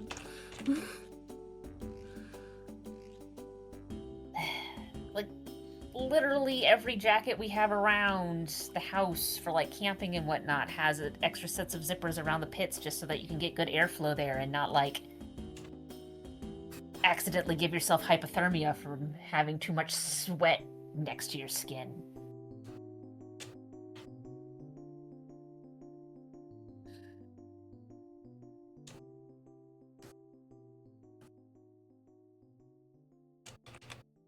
There's layers to the dumbassery here.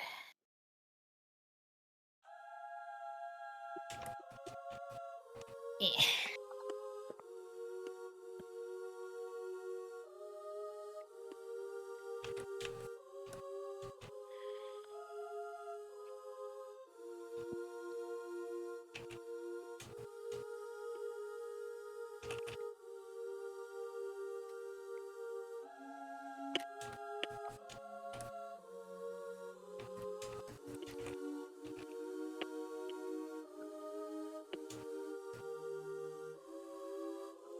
I guess speaking of that,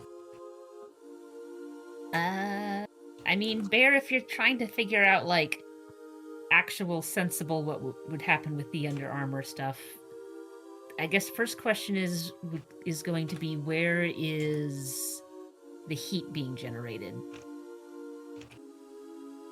Because that's where you want to have the best airflow when it comes to, like, computers and whatnot. It's like, what's the part of the machine that's causing the most heat generation? That's where we need to put the fans.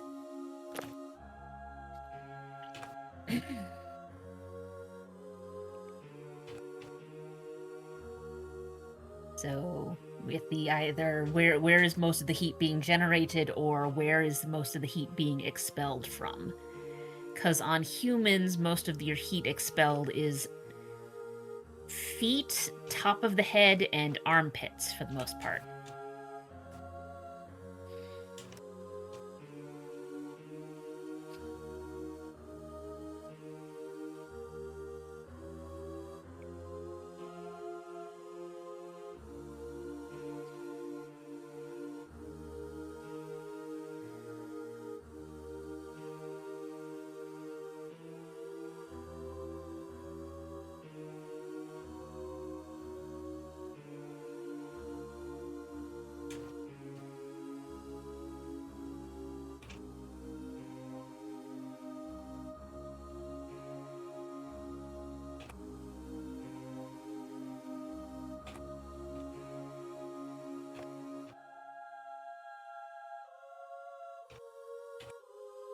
They have coolant. The coolant goes to radiators, ears, and tail. Okay, well, that explains the large ears. Because that's the thing that many animals do. Also, Fennec foxes do that. Oh.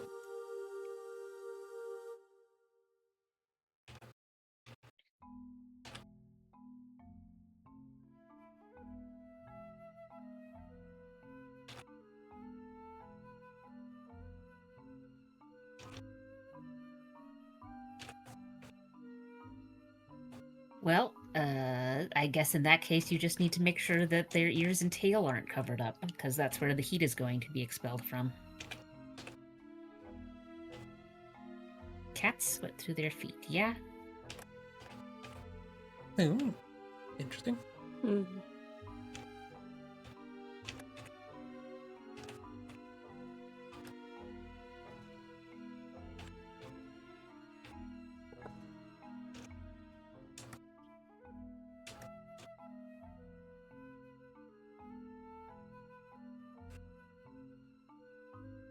Again, my brain has been ruined by the internet because my first thought with that was going to be like, that'll show all those people who are into like cat girls and stuff, and no, they'll probably like that. Let's just move on.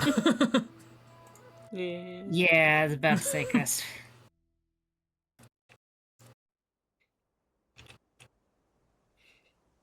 Want a I video? think What? I saw Video? there's this guy who does like the um like actual logistics behind like, oh, what if a cat girl was real, you know? Then like what would they have to look like based on how biology works and such. And hell yeah, Mrs. I got you, miss. Same guy.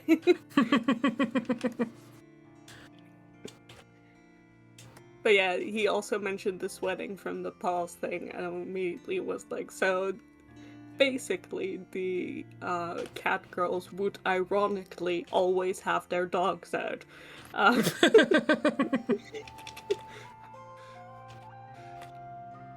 mean, don't tell Hideo Kojima.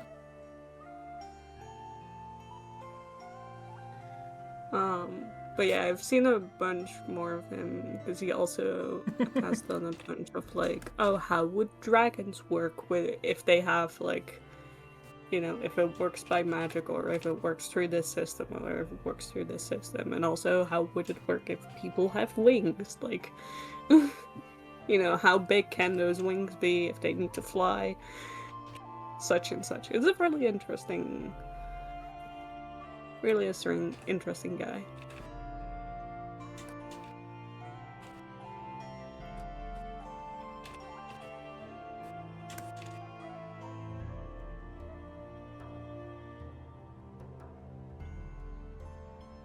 There's an artist on Tumblr. I'm gonna have to look up her name because I don't remember it off the top of my head, but she's done a lot of speculative biology, sci-fi stuff of like, okay, so in the future when humans have figured out space travel, let's sort of spec some science of like, okay, well, what happens if humans try and like change around their DNA some, so we've got like humans with wings and humans that are part cat. What needs to happen to make that work?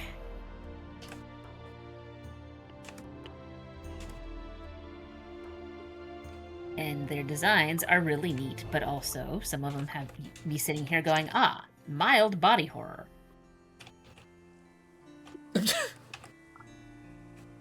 My old body horror.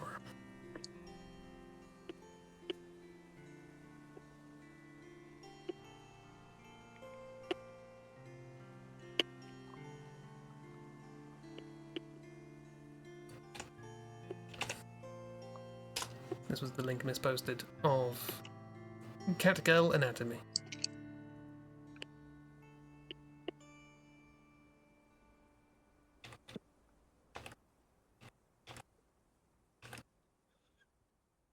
Hey, there you go.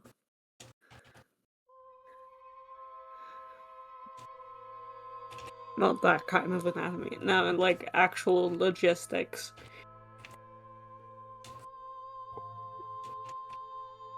Of how would shit work if it was real.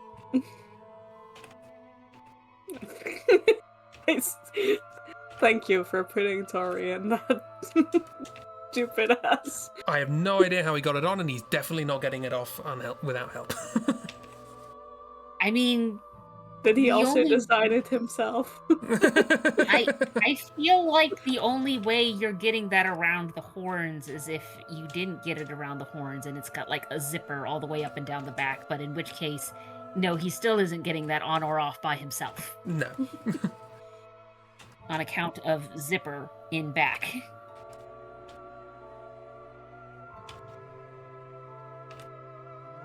Miss is immediately volunteering to help, so.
The other wolves.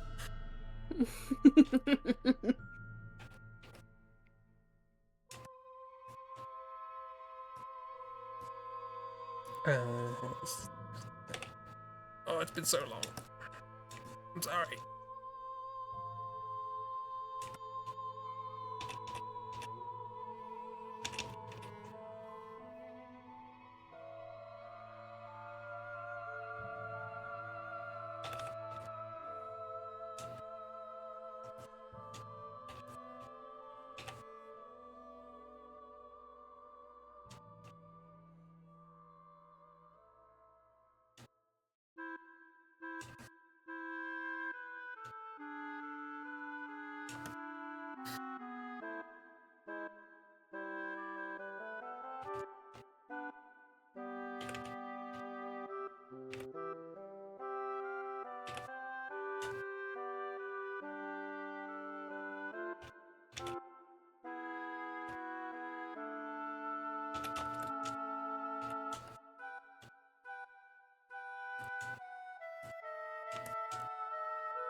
Did I mention I wrote even more comics for these two recently?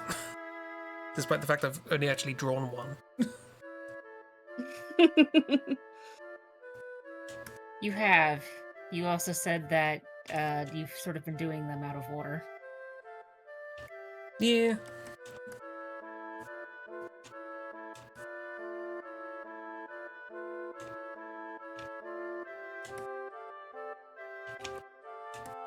I did write one about Tori getting, meeting the extended family. And getting the suspicious family treatment. That'd be so chaotic.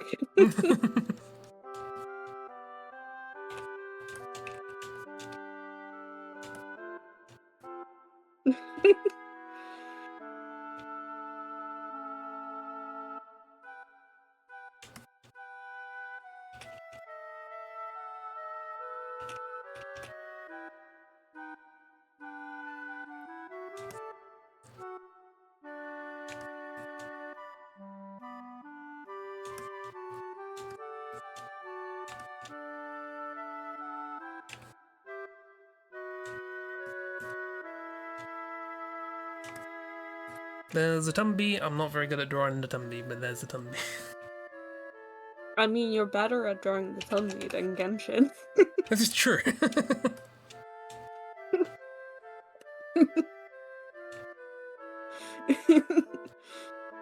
It's a low bar, but I appreciate the bar. You always gotta know where the bar is. Doesn't matter how low it is. That bar is subterranean. Yeah.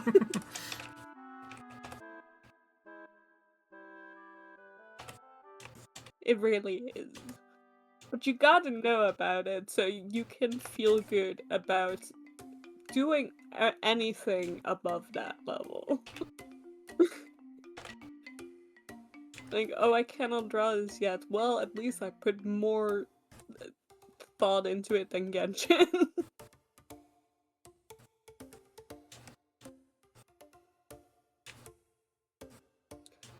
Lower the bar and step over it.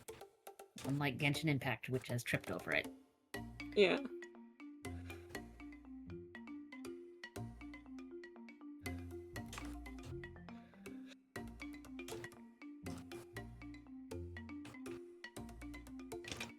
Sometimes you gotta look at your own art and go, at least I didn't make my quote-unquote chubbiest character, who isn't even chubby, cow-themed.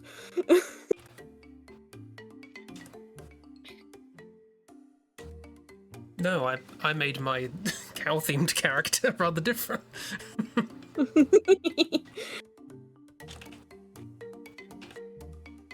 I mean, Or- arguably yours is more true to real cows because, boy howdy. Square. Rectangle. Well, yes, square, rectangle. Like, I know in Draw-Tory is one physics of we joke those. about spherical cows, but yeah, most cows are just sort of giant blocks. Draw Tory as one of those 19th century livestock paintings. Just be as rectangle. Perfect for your style challenge. Which I do want to prioritize at the end of this year is finishing off those style challenges I didn't do 3 years ago or whenever it was. I have made progress on them. I have actually sketched some. I'm not doing that. That's Chris's character. Chris can do that perfectly fine. But it's art fight month. You have to draw my OCs. That's why I'm drawing yours, see? Which one? Your OC, the tiny top. That's not even my OC, because that's from a manhwa. No, but you see, we associate it with you now, so it's yours.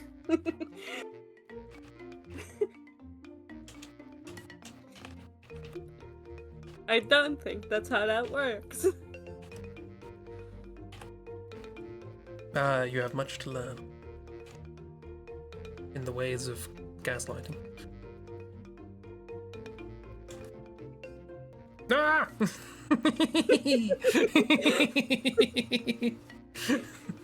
We can't see little friend. Look at little friend.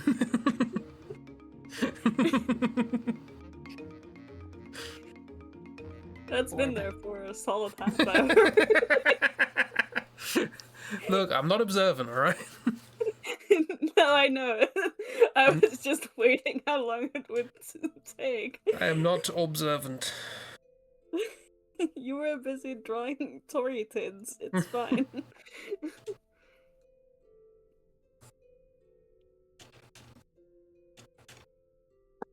Let me nipples? Should I add nipples? Probably.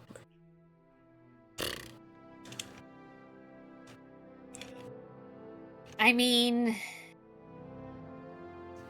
You can. But also Twitch. Twitch. my brain immediately went, but where should the nipples go since cow? But also that. That's the point. How many nipples? 4?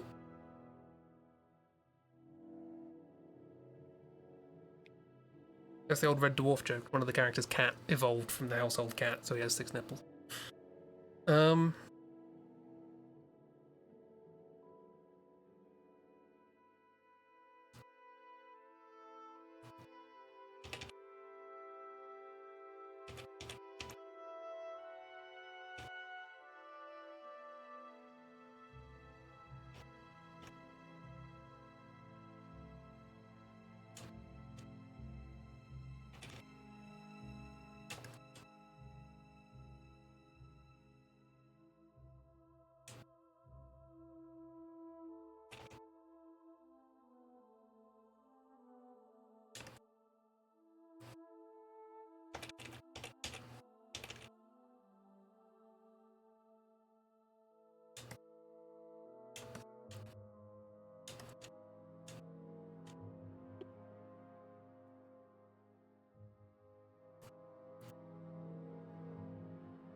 Yep, Miss Bulls do have nipples.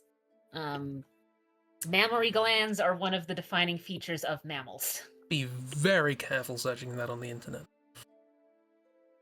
Mm-hmm.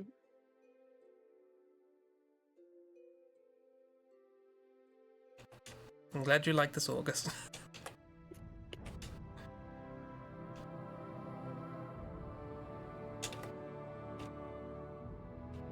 They're having fun. And that is the sound of cats outside my door. 1 second. How dare you?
Bear, you didn't have to look that up. That, like I said, mammary glands is defining feature of mammals. And, the only difference between, like, working breast tissue that can produce milk versus just a thing that just sort of sits there is mostly hormones. So, you could have just not looked that up.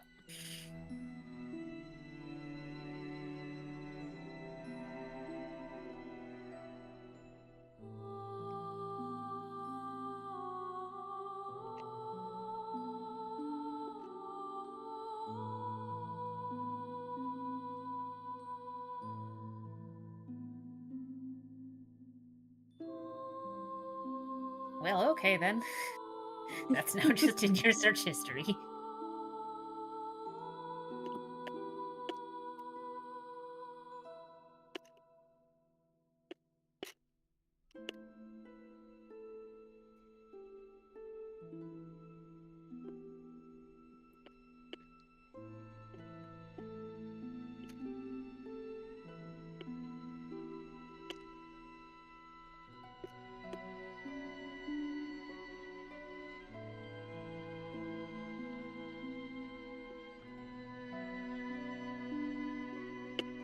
I return. Welcome.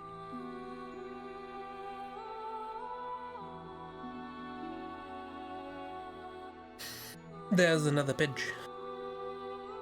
What? Yep. No. No more pidge. Yes, more pidge. Oh. It's the flying rats on a rodent.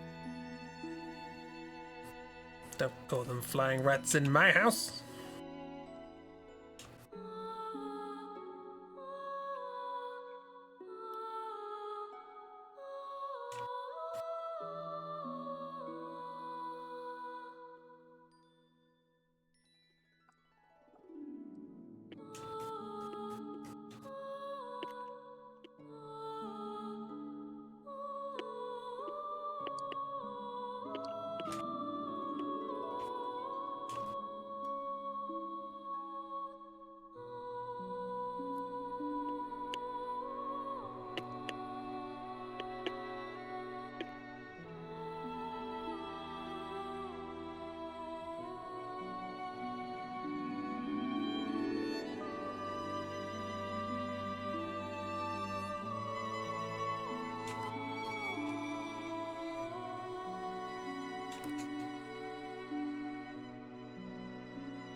What?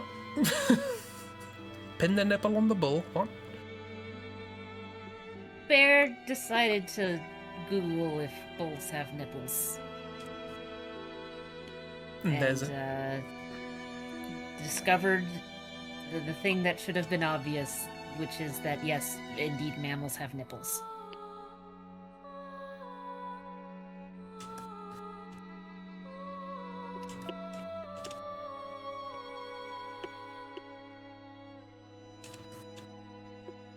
there's the mam bit. Mammary.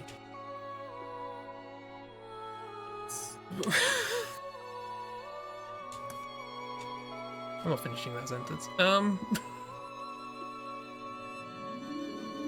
Then I said there's another pidge. It's pigeon. One thing to call pigeons vermin. This is a whole other thing to call them a bitch. What did they do to deserve that, miss? That's on you.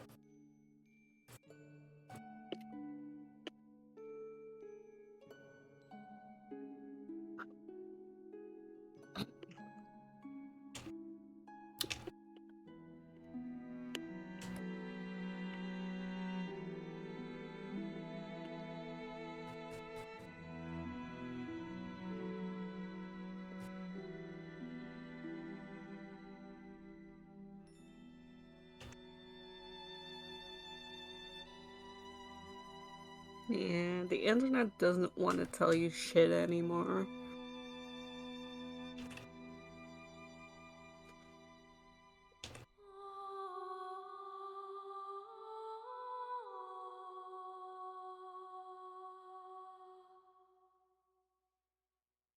I love that tiny little August, it's so cute.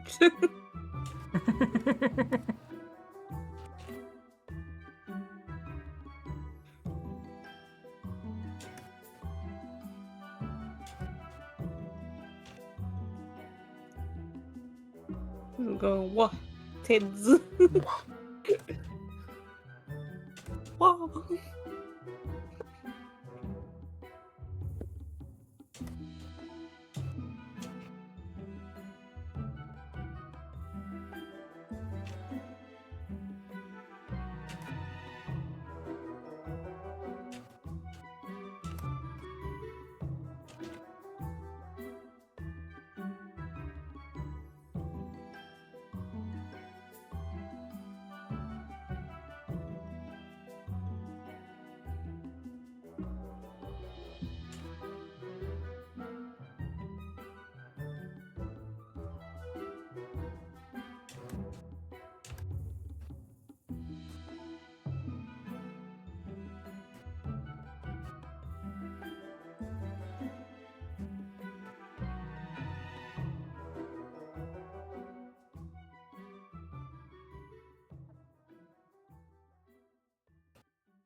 Is that a Mareep?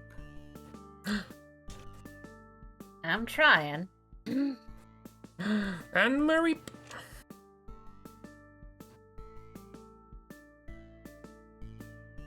Mareep meets Rocky and Adrian. Project Hail Mary. Just send that to Sawyer without context. Project Hail Mary.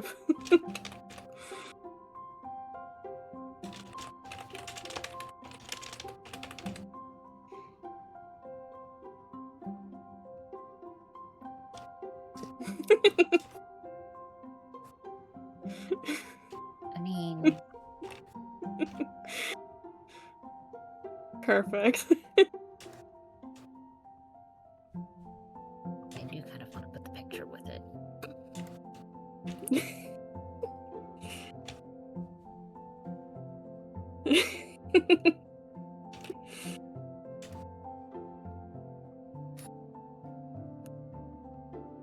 I'm glad you always find a way to involve Nova in this.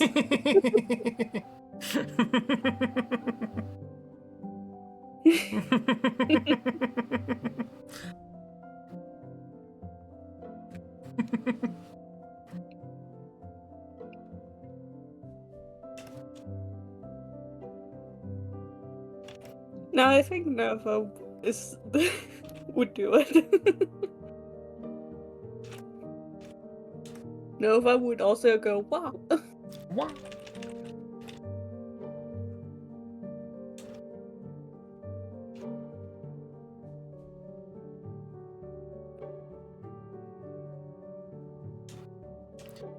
I'm gonna have to look up reference. Been too long. Genuinely tried to put others in the skin, felt bad. Look, October and August have a lot of bonding sessions over the course of August trying to work out their feelings. And October gets thrown around a lot during them, so don't worry about it.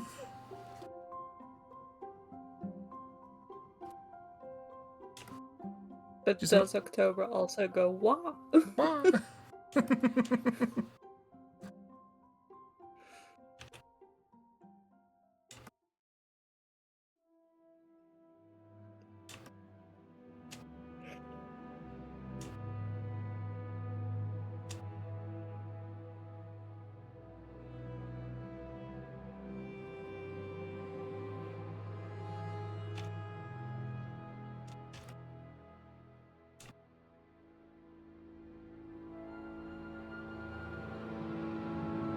It's not being thrown out a door into the street.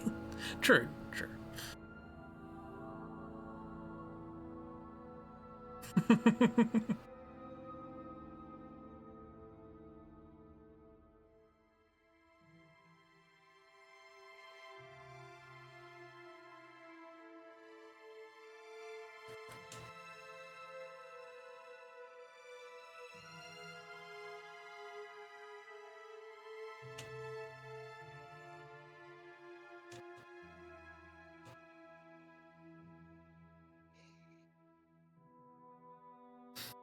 Toby looks like they could use a visit from February. I've been working on a game. You play as Toby, trying to solve mysteries, and it involves a lot of post-it notes, so I thought I'd doodle them having a time. I did think after drawing this, I was like, wait, hang on, I drew them left-handed. Are they left-handed? And then I thought, oh no, they're ambisinistrous. They're crap with both hands. Yeah. So it doesn't I've seen that matter. one coming. Well, every week this show looks better to me. Every week your eyesight Yeah, gets the worse. pigeon is canon. I'm sorry, Bear. The pigeon is canon.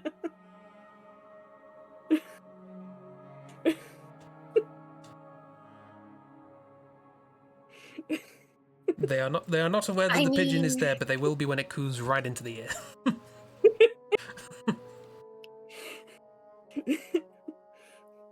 Maybe it's just me having weird sci-fi feels, but there's something kind of neat about, like, you've got the rodents, or it's like, okay, clearly this is a created creature made by, I'm assuming, humans to do some deed.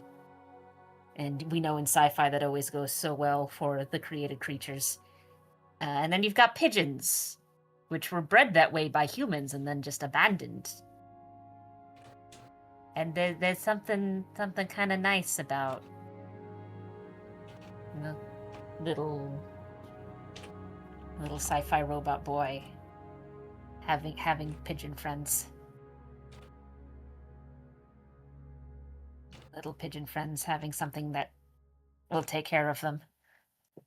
Yeah. Pigeons deserve better, gosh darn it.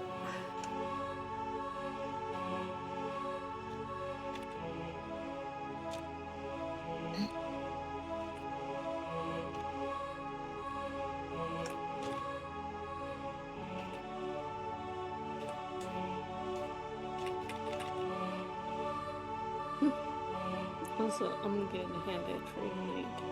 Yeah. Have a good one now. Have a lovely. Thanks for popping in and drawing Pidge. I was planning on drawing more, but instead just Pidge. Just Pidge.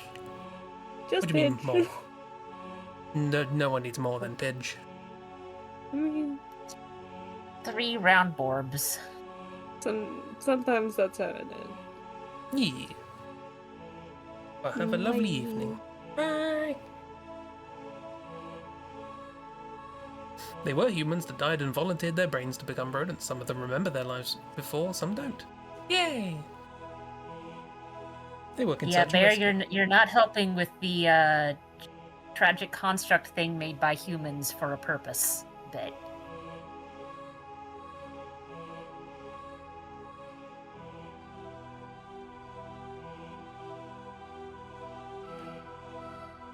Oh, also, I guess sort of related to search and rescue stuff, however, if you want to go that route.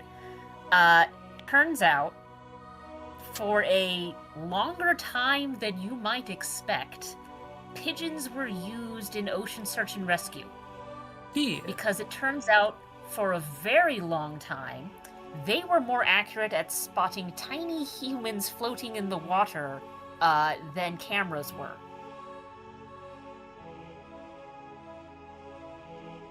They could be trained to peck at screens. And go, there's the thing!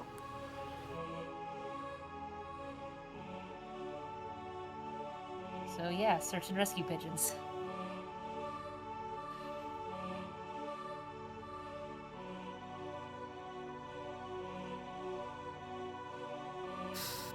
On the sadder side, they were also used in a very similar capacity as missile guidance. Yeah, that one we're not so fond of. Yeah. Humans. We're grey.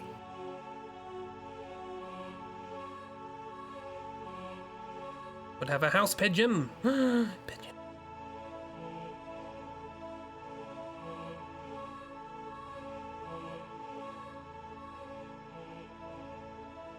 That was the nice thing about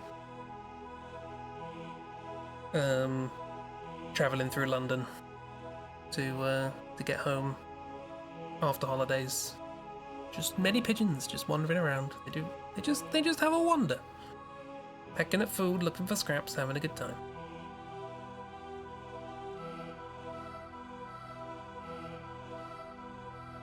Little garden coop.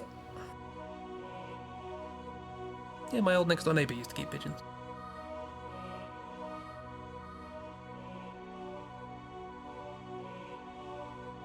They are very good birds. Also, pretty useful if you do gardening. Because their poop is a very good fertilizer. Assuming you're, like, feeding them well and not just trash.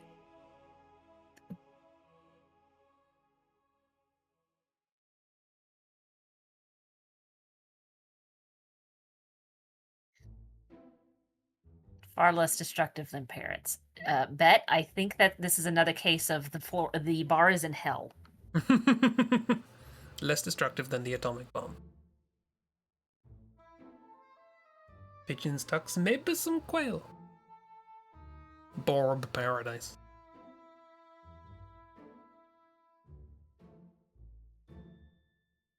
Can you keep ducks? I guess you can. Yeah, that was the one thing I was thinking.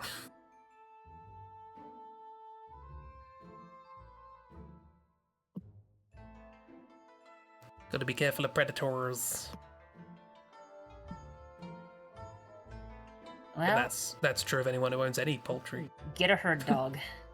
Not a herding dog, a herd dog.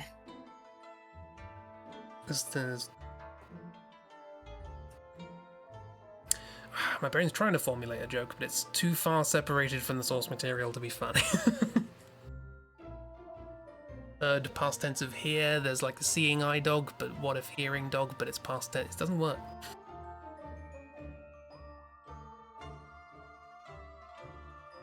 See the person who befriended their local murderer of crows to help protect chickens from birds of prey. That sounds fun. Hey, any sign of Statler and Waldorf? No, looks like they split for good. Maybe they didn't like the acoustics. Why, can't you hear what's being said on stage? Every word. So basically, they've paid off the local mob so that the assassins don't come for them. Yeah.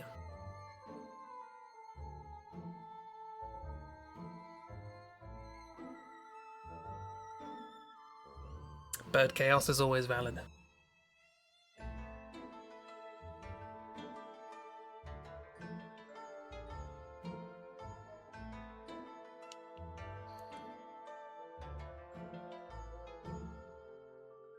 I mean, part of the problem is with a lot of birds that people can feasibly have as pets, a lot of them are critters that don't live solitary lives, so, like,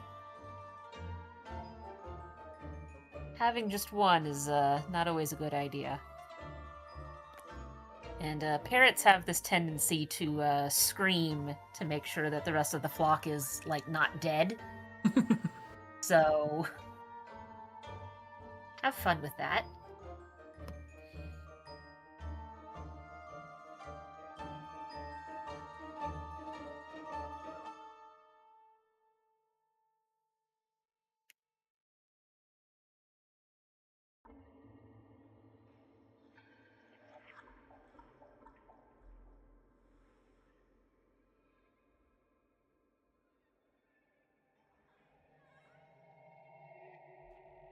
God.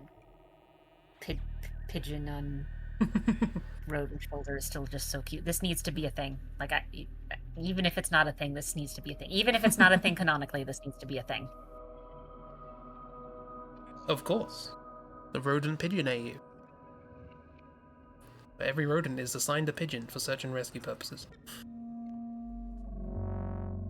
And if you do not get a pigeon, the pigeon will assign itself to you. Exactly.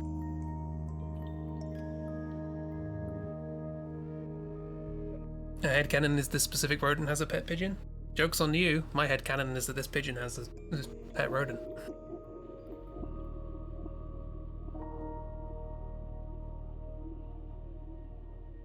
The thing about parrots is they're not domesticated. They're genetically indistinguishable from wild birds. You can tame them, but their instincts remain wild. Pigeons are domesticated. They're hardwired to be around people, so a lot of their behaviors are way more compatible with humans. Yes. Yep, because we've been domesticating them since literally before the Roman Empire existed. I believe most modern pigeons are descendant from rock doves from, like, Iran, mostly?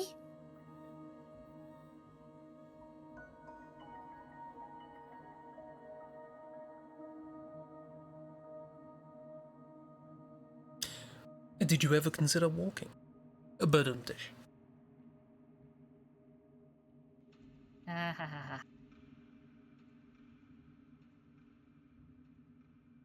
No rats! We will have no pigeon slander here. So we're in our Crooked Moon game. Pigeons keep getting referred to as vermin. It's just been January all year. January all year. Still feels like January. Does anyone know where this week went specifically? Yeah. I was out of school for 2 days more than usual, so yeah. There was a week. In my case, there was 2 days, and then... Well, not a whole lot of nothing. I did get some stuff done, including mostly building a planimeter design out of Legos, and finding out that the design was missing some things in the list.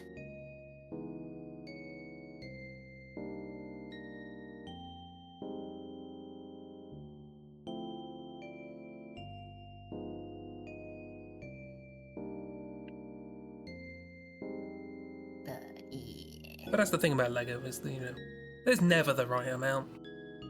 It's always haphazardly thrown together. No standards.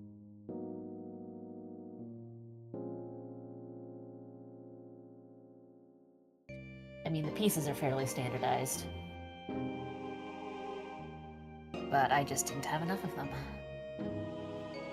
It was mostly pieces that it was going to be hard for me to determine exactly what they were from the photos, though, so it was worth it for me to build it up based off of an incomplete list, figure out what the missing pieces in the photos were, and go from there.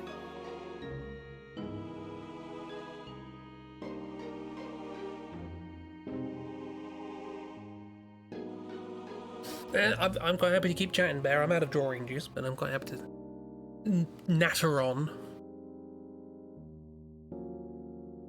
As we just sit here and stare at this rodent and their pigeon friend. Yeah.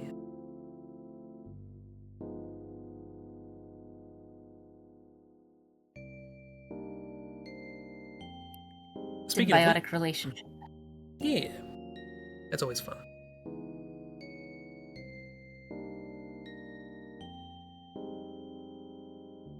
Speaking of weeks, is there any exciting things planned for the week? Losing a lot of time to GDQ. Oh, it's GDQ, is it? Yes, it's GDQ week. That's part of the reason why I was late getting lunch, because I was watching a gentleman play Donkey Kong.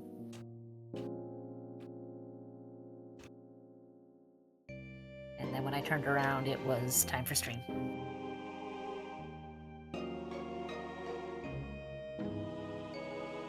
Fortunately, It's timed very well because while I do have a class starting up soon for my graduate school, it doesn't start up until the 13th. At which point GDQ will be over.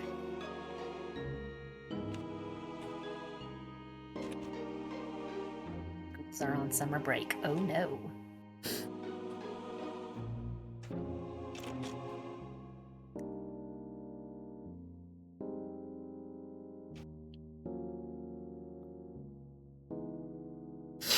Dragged out on so many adventures. Ooh. Have you considered distracting them with Legos, miss?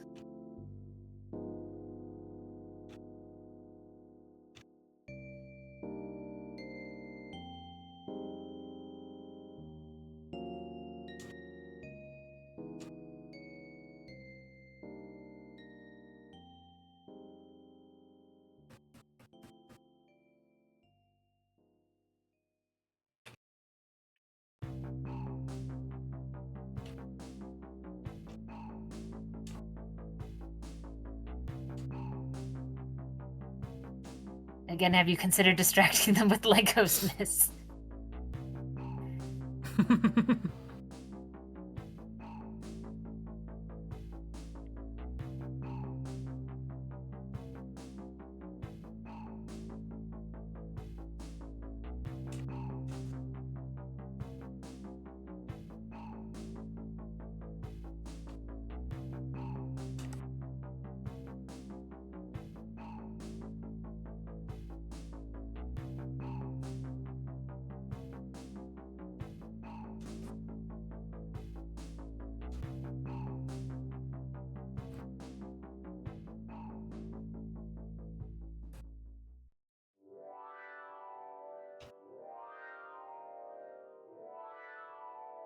Lego's so expensive this neck of the woods. At least it made connect. See, the trick is not buy kits and to just buy random bins of Yeah. random Legos and be like, cool, make something. I've never personally seen the appeal of, you know, here's a kit with a series of instructions, it's got all the bits, off you go. I'm like, I don't know, at that point you could do a lot of things other than Lego. Lego's somewhat subpar when it comes to just putting together a kit.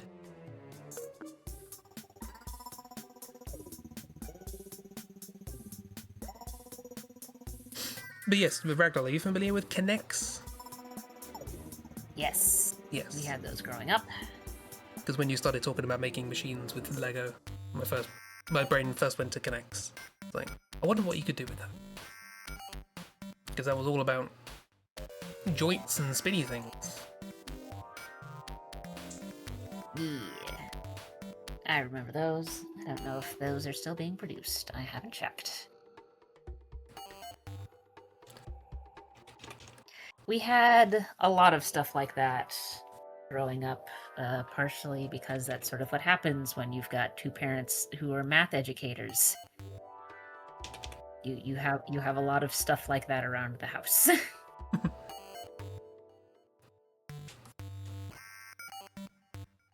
Also, going even more old school, what about Meccano?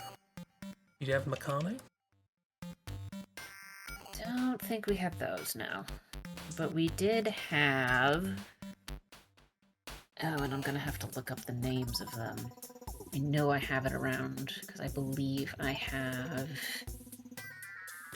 it linked in my geometry notes.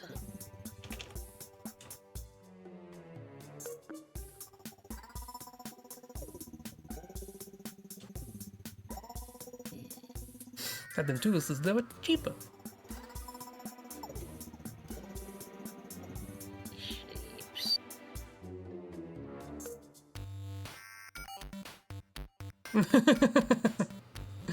Yeah, they want to They're be not linked.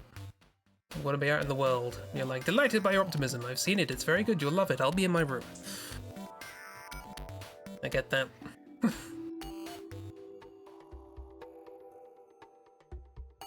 Bike rides, frog hunts, swimming. Fun times. Activities.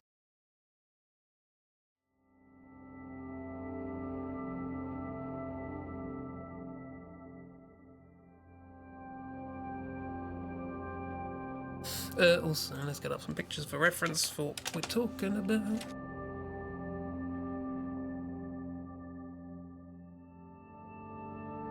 I was wrong. I apparently don't have them linked here in my geometry notes in the sandbox. Oh no, that means I'm going to have to figure out what those things are called.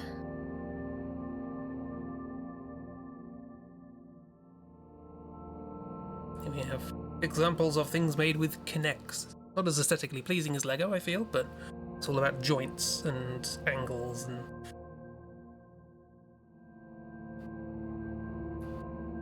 thingamies. I don't know what I'm looking at. Display.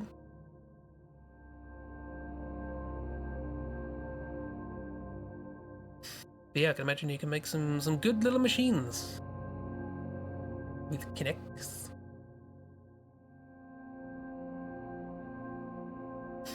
Yeah, love it.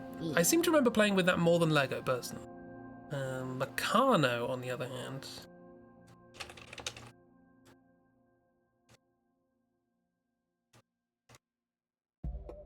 How do you spell Meccano? That is something that I'm not going to be able to tell you. 2 C's.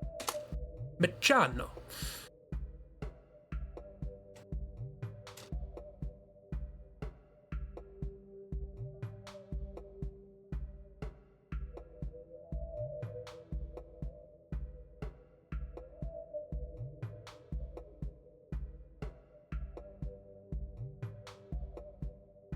Yes, Meccano is, what if you just did engineering?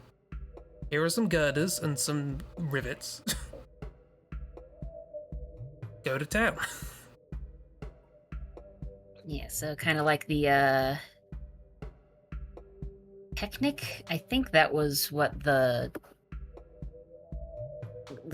there's a subtype of Lego called, I think they're called Technics, where it's a similar thing to these shapes, but they're plastic instead of metal. Ooh. I'm looking it up. That is what most of the pieces in these planometer builds are, is their Technic bricks. I see the vision. Yeah, it's very Meccano.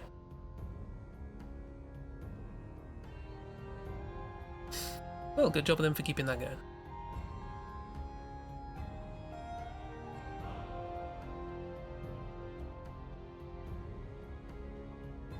Yeah, I don't know if Meccano is still being made. Well, the website says Meccano is a timeless engineering system, so presumably still being made. If it's timeless.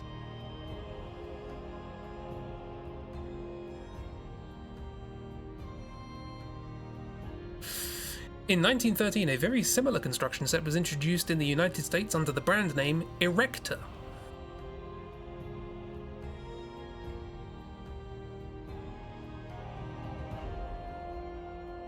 Just so you know.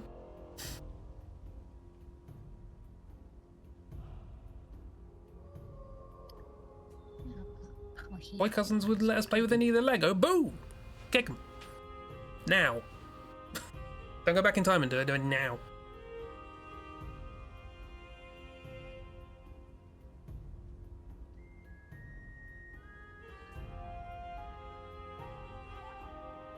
Right, so I apparently don't have these linked in my geometry manipulatives notes.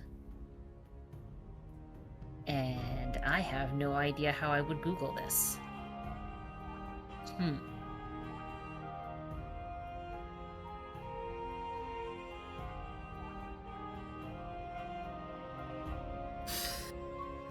I just searched. Well, they were... So, one of the other things we had growing up for just like building and mathy stuff is... They were these sort of build kits mostly used for making 3D shapes of stuff at various angles. And you had these little white balls that were at the connecting bits. But it was covered in holes of different shapes, and they were set up in such a way that the shapes would be at a fixed angle. So 2 rectangle holes you could very easily have at a right angle. 2 triangle holes you could have at like a 30-ish degree angle. So you could make a little, a little regular triangle shape off of it. And then there were some pentagon holes, which were at a good enough angle for, hey, you could go around and make a little pentagon. And it was little white balls. The triangle beams were yellow. The rectangle beams were red. And the pentagon beams were blue.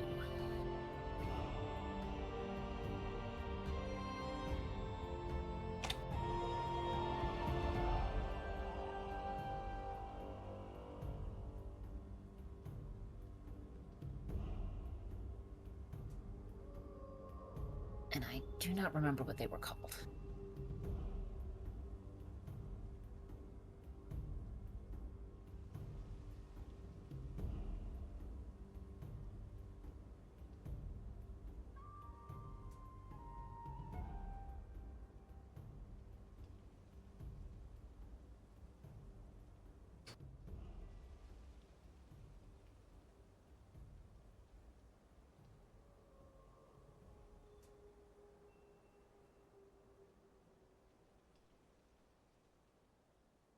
Ye must recover.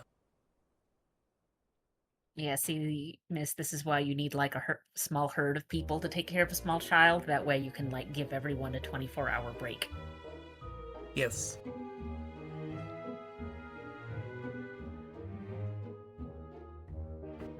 This is a group activity. Must be handed around like pasta parcel.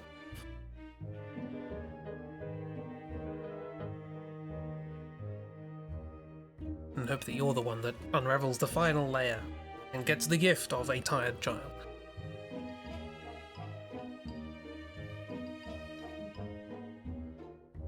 Also, I do like how, you know, I was like, I'm out of drawing beans, that's fine, we can sit back and chat. And Bear will take this doodle and we'll get to the end of that, and that'll bring us to the end of the stream. And I'd look away for 5 seconds, turn back, and they've already finished one and on to another. Like, how do you do this, Bear?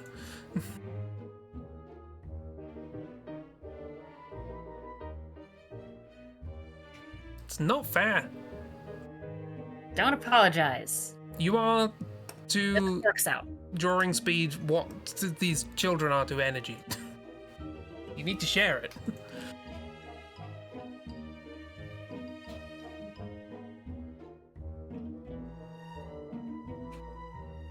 I say this all with love.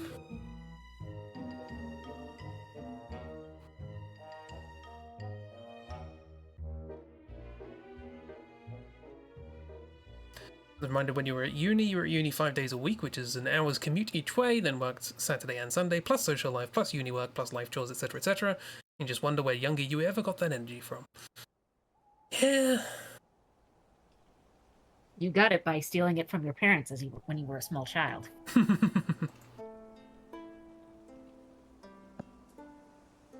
Bear, I will stab you with forks. Don't think I won't.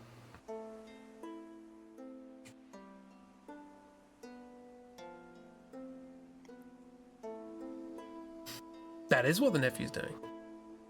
Siphoning the energy.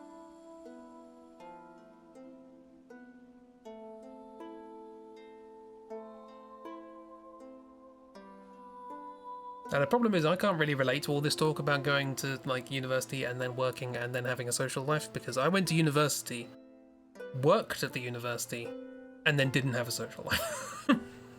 So Yeah, kind of the same.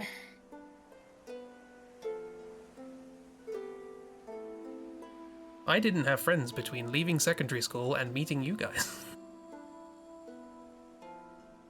I mean, I've had friends, it's just I don't go out much.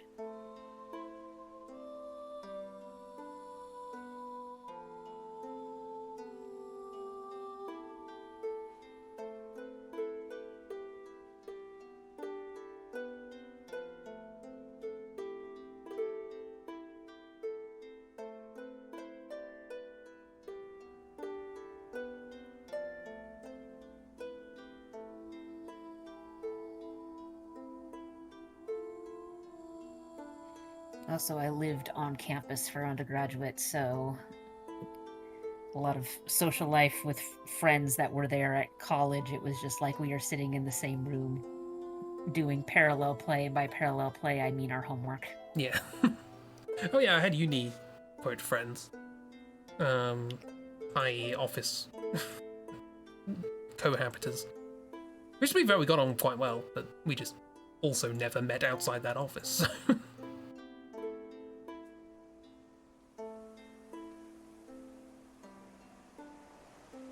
Also, I'd like you to know that wasn't between my previous statement of not having friends and then this one, there was a long pause. I'd like you to know that pause was not like an awkward social pause. It was Pickle got up and stretched and I was watching it.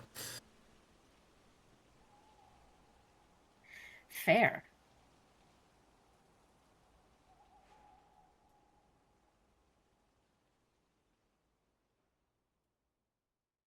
Trying to remember. Didn't say big stretch. What? Oh, I went round to turn around, see how she was doing, and she was right there, and I almost kicked her. Almost being the operative word. Wow. Rude. And so rude.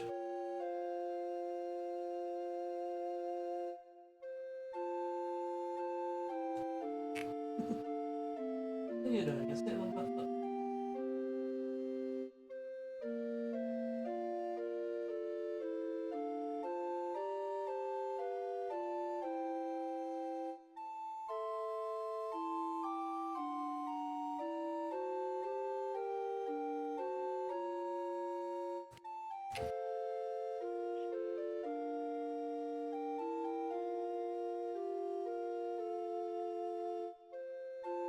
I mean, Bet, I think theater mostly just equals you've been adopted by a bunch of extroverts.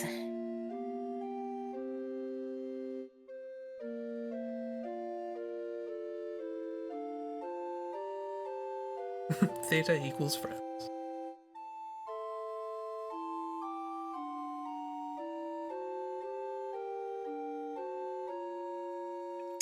I've got a community theater. I've been to their performances a couple of times. The last one that I went to being they did a production of Lion King Jr. You could tell that all of the children who were the main character hyenas and all of the small children who got to be ensemble cast hyenas were really excited about the fact that they could do a bunch of hyena giggles. And why wouldn't they? Also, the fact that the ensemble hyenas, which had children, like, based off of the heights, I have a feeling some of them were around the age of 6, got to run down the aisle chasing Scar.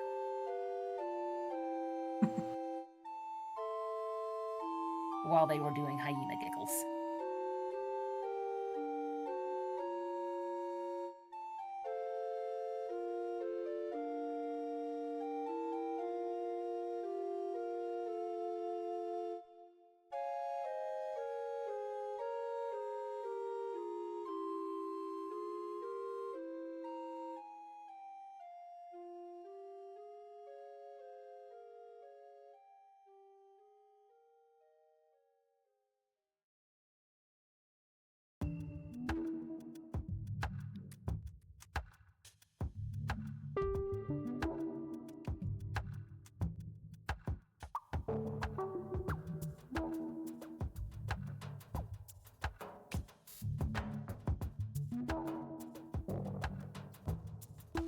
Of course, I could always volunteer to work with my school's theater productions. They do allow staff to do that. I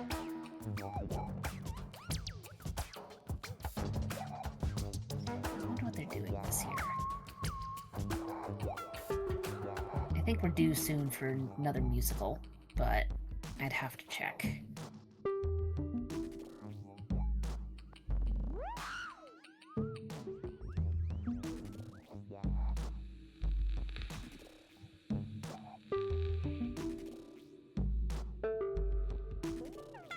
Also, I could technically volunteer as part of the ensemble choir class at work as well. They let community members and faculty do that, but it's been over a decade since I was last in a choir. I have a feeling, at the very least, my voice is not as flexible as it used to be. Yeah, you gotta practice that. You do lose it if you don't use it. Yep. I speak from experience as somebody who has bursts of being like, I should do this album I keep saying I'm gonna do. I'm gonna do vocal warm-ups. Then I'm like, oh god, I have so many more warm-ups to do before I can sing this bloody thing. And then I stop, and then the cycle continues. Yeah, I was in choir at the church in elementary school, and then in my secondary school, so like 6 years there. And for a couple of years of undergraduate, and then I fell out of it.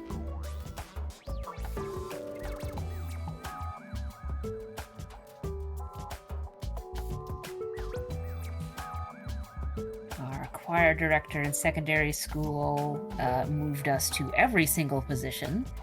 So I've been first soprano, which is the really, really high notes, all the way down technically to there was a couple of songs for one production where I was on the tenor line because we didn't have enough gentlemen. And That's a so range. basically she just pulled some folks who could get to the lower notes and went, right, you're a tenor now. Mm.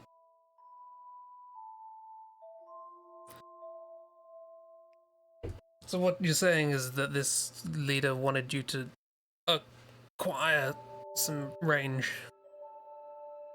Yeah, actually. It always kept moving us around.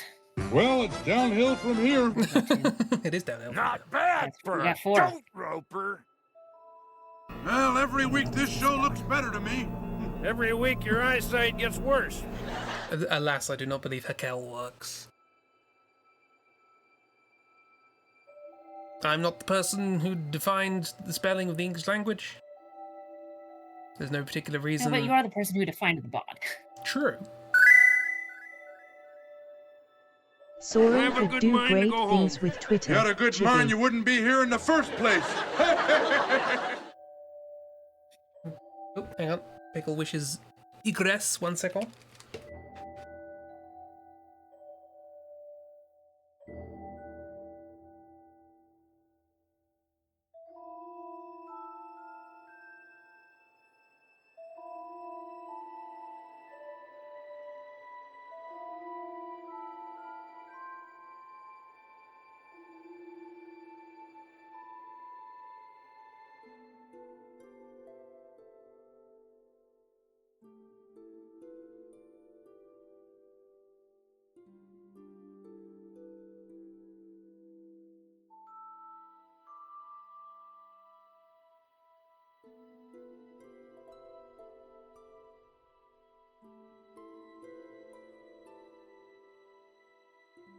Pickle has escaped. Pickle spelled P-I-C-K-E-L.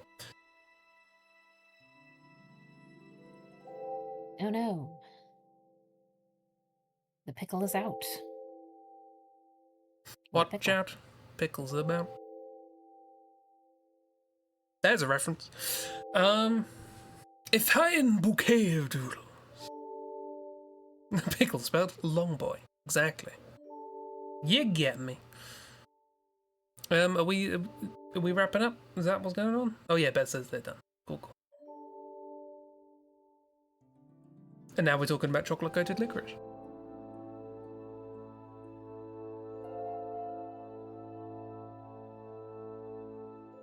I mean, in theory, that's something you can make, right? I mean, in theory, pretty much everything is something you can make. It's just a matter of, do you have the tools for it? Speaking of making things, let's make a retreat. I swooshed away. Yee. Thanks for coming. Don't have to talk about licorice. You can talk about licorice. Everyone talk about licorice. Do it now. While I am talking about Ace Attorney, because that's what's happening on Tuesday. More Atchiatini. Because it turns out Boif's been up to stuff. Yes.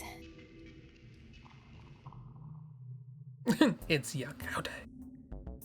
I mean, I think it's fine. That's my opinion of licorice. It's fine.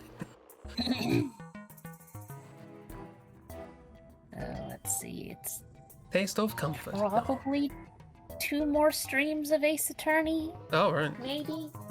Better get a new game ready. I don't know what I'm playing next. We'll work it out. Maybe we'll start a draw through. Who knows? Because you're on the second step of investigation, and then there'll be the next bit inside of the courtroom, where I'm sure nothing strange is going to happen, and there won't be any weird twists. No, not at all. That never happens. I would assume there would be like a third day, maybe. There usually is. At least for the last one. We'll see. We'll find out. Kira will take your licorice. By force. But ye. So more Ace Attorney on Tuesday, and then also on Wednesday, and then also etc. At some point after that. Even if we finished it, there's a third game, you know. And also the other ones. Ace Attorney Chronicles, Crocodile.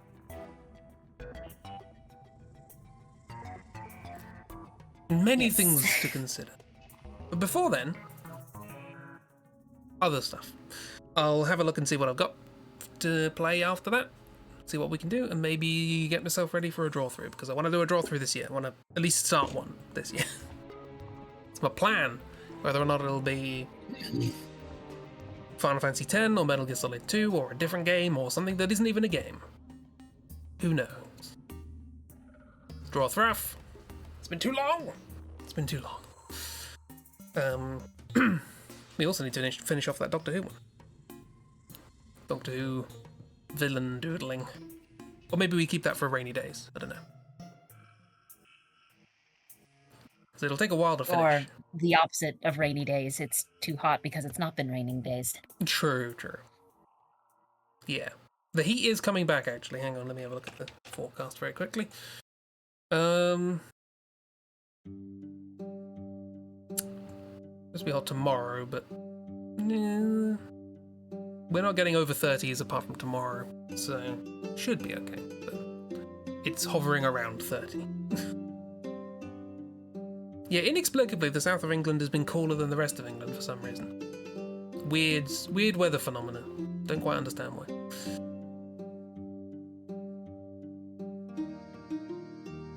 You're finally getting 20s tomorrow. Yay!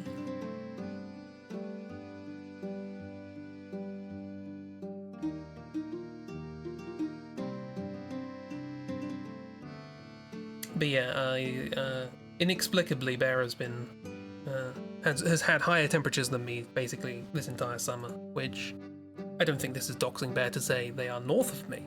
You would expect northern to be colder.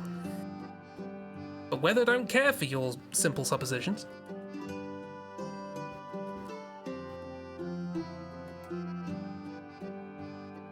You'd think so. You'd think so. We've also got the Gulf Stream. Gulf Stream? Gulf Stream. Anyway. Etc, etc, etc. For now, though, 'tis end of Stram. Oh yeah, Bear has just posted some numbers. Those are higher numbers than I have. Not an extraordinary amount higher, but higher. Rude indeed. I mean, at least there's a chance for rain in there? At the end. The Tuesday after next, yeah.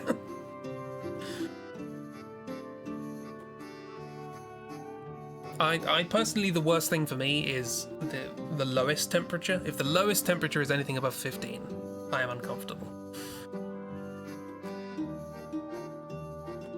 Don't like it. My ideal day temperature is 15, let alone night. But anyway, I've said but anyway so many times. For now, we slowly fade that music out so I can fade different music in later. Yee. Hope you all have a good. Thank you for chilling and chatting. Always a delight. Always lovely. Look forward to new things. And Patreon update tomorrow. And other stuff. Presumably at some point. I need to push commissions. Not on you, obviously, but in general. Have a good. See you all around. Goodbye, bye, bye, bye, bye, bye. Bye. Bye.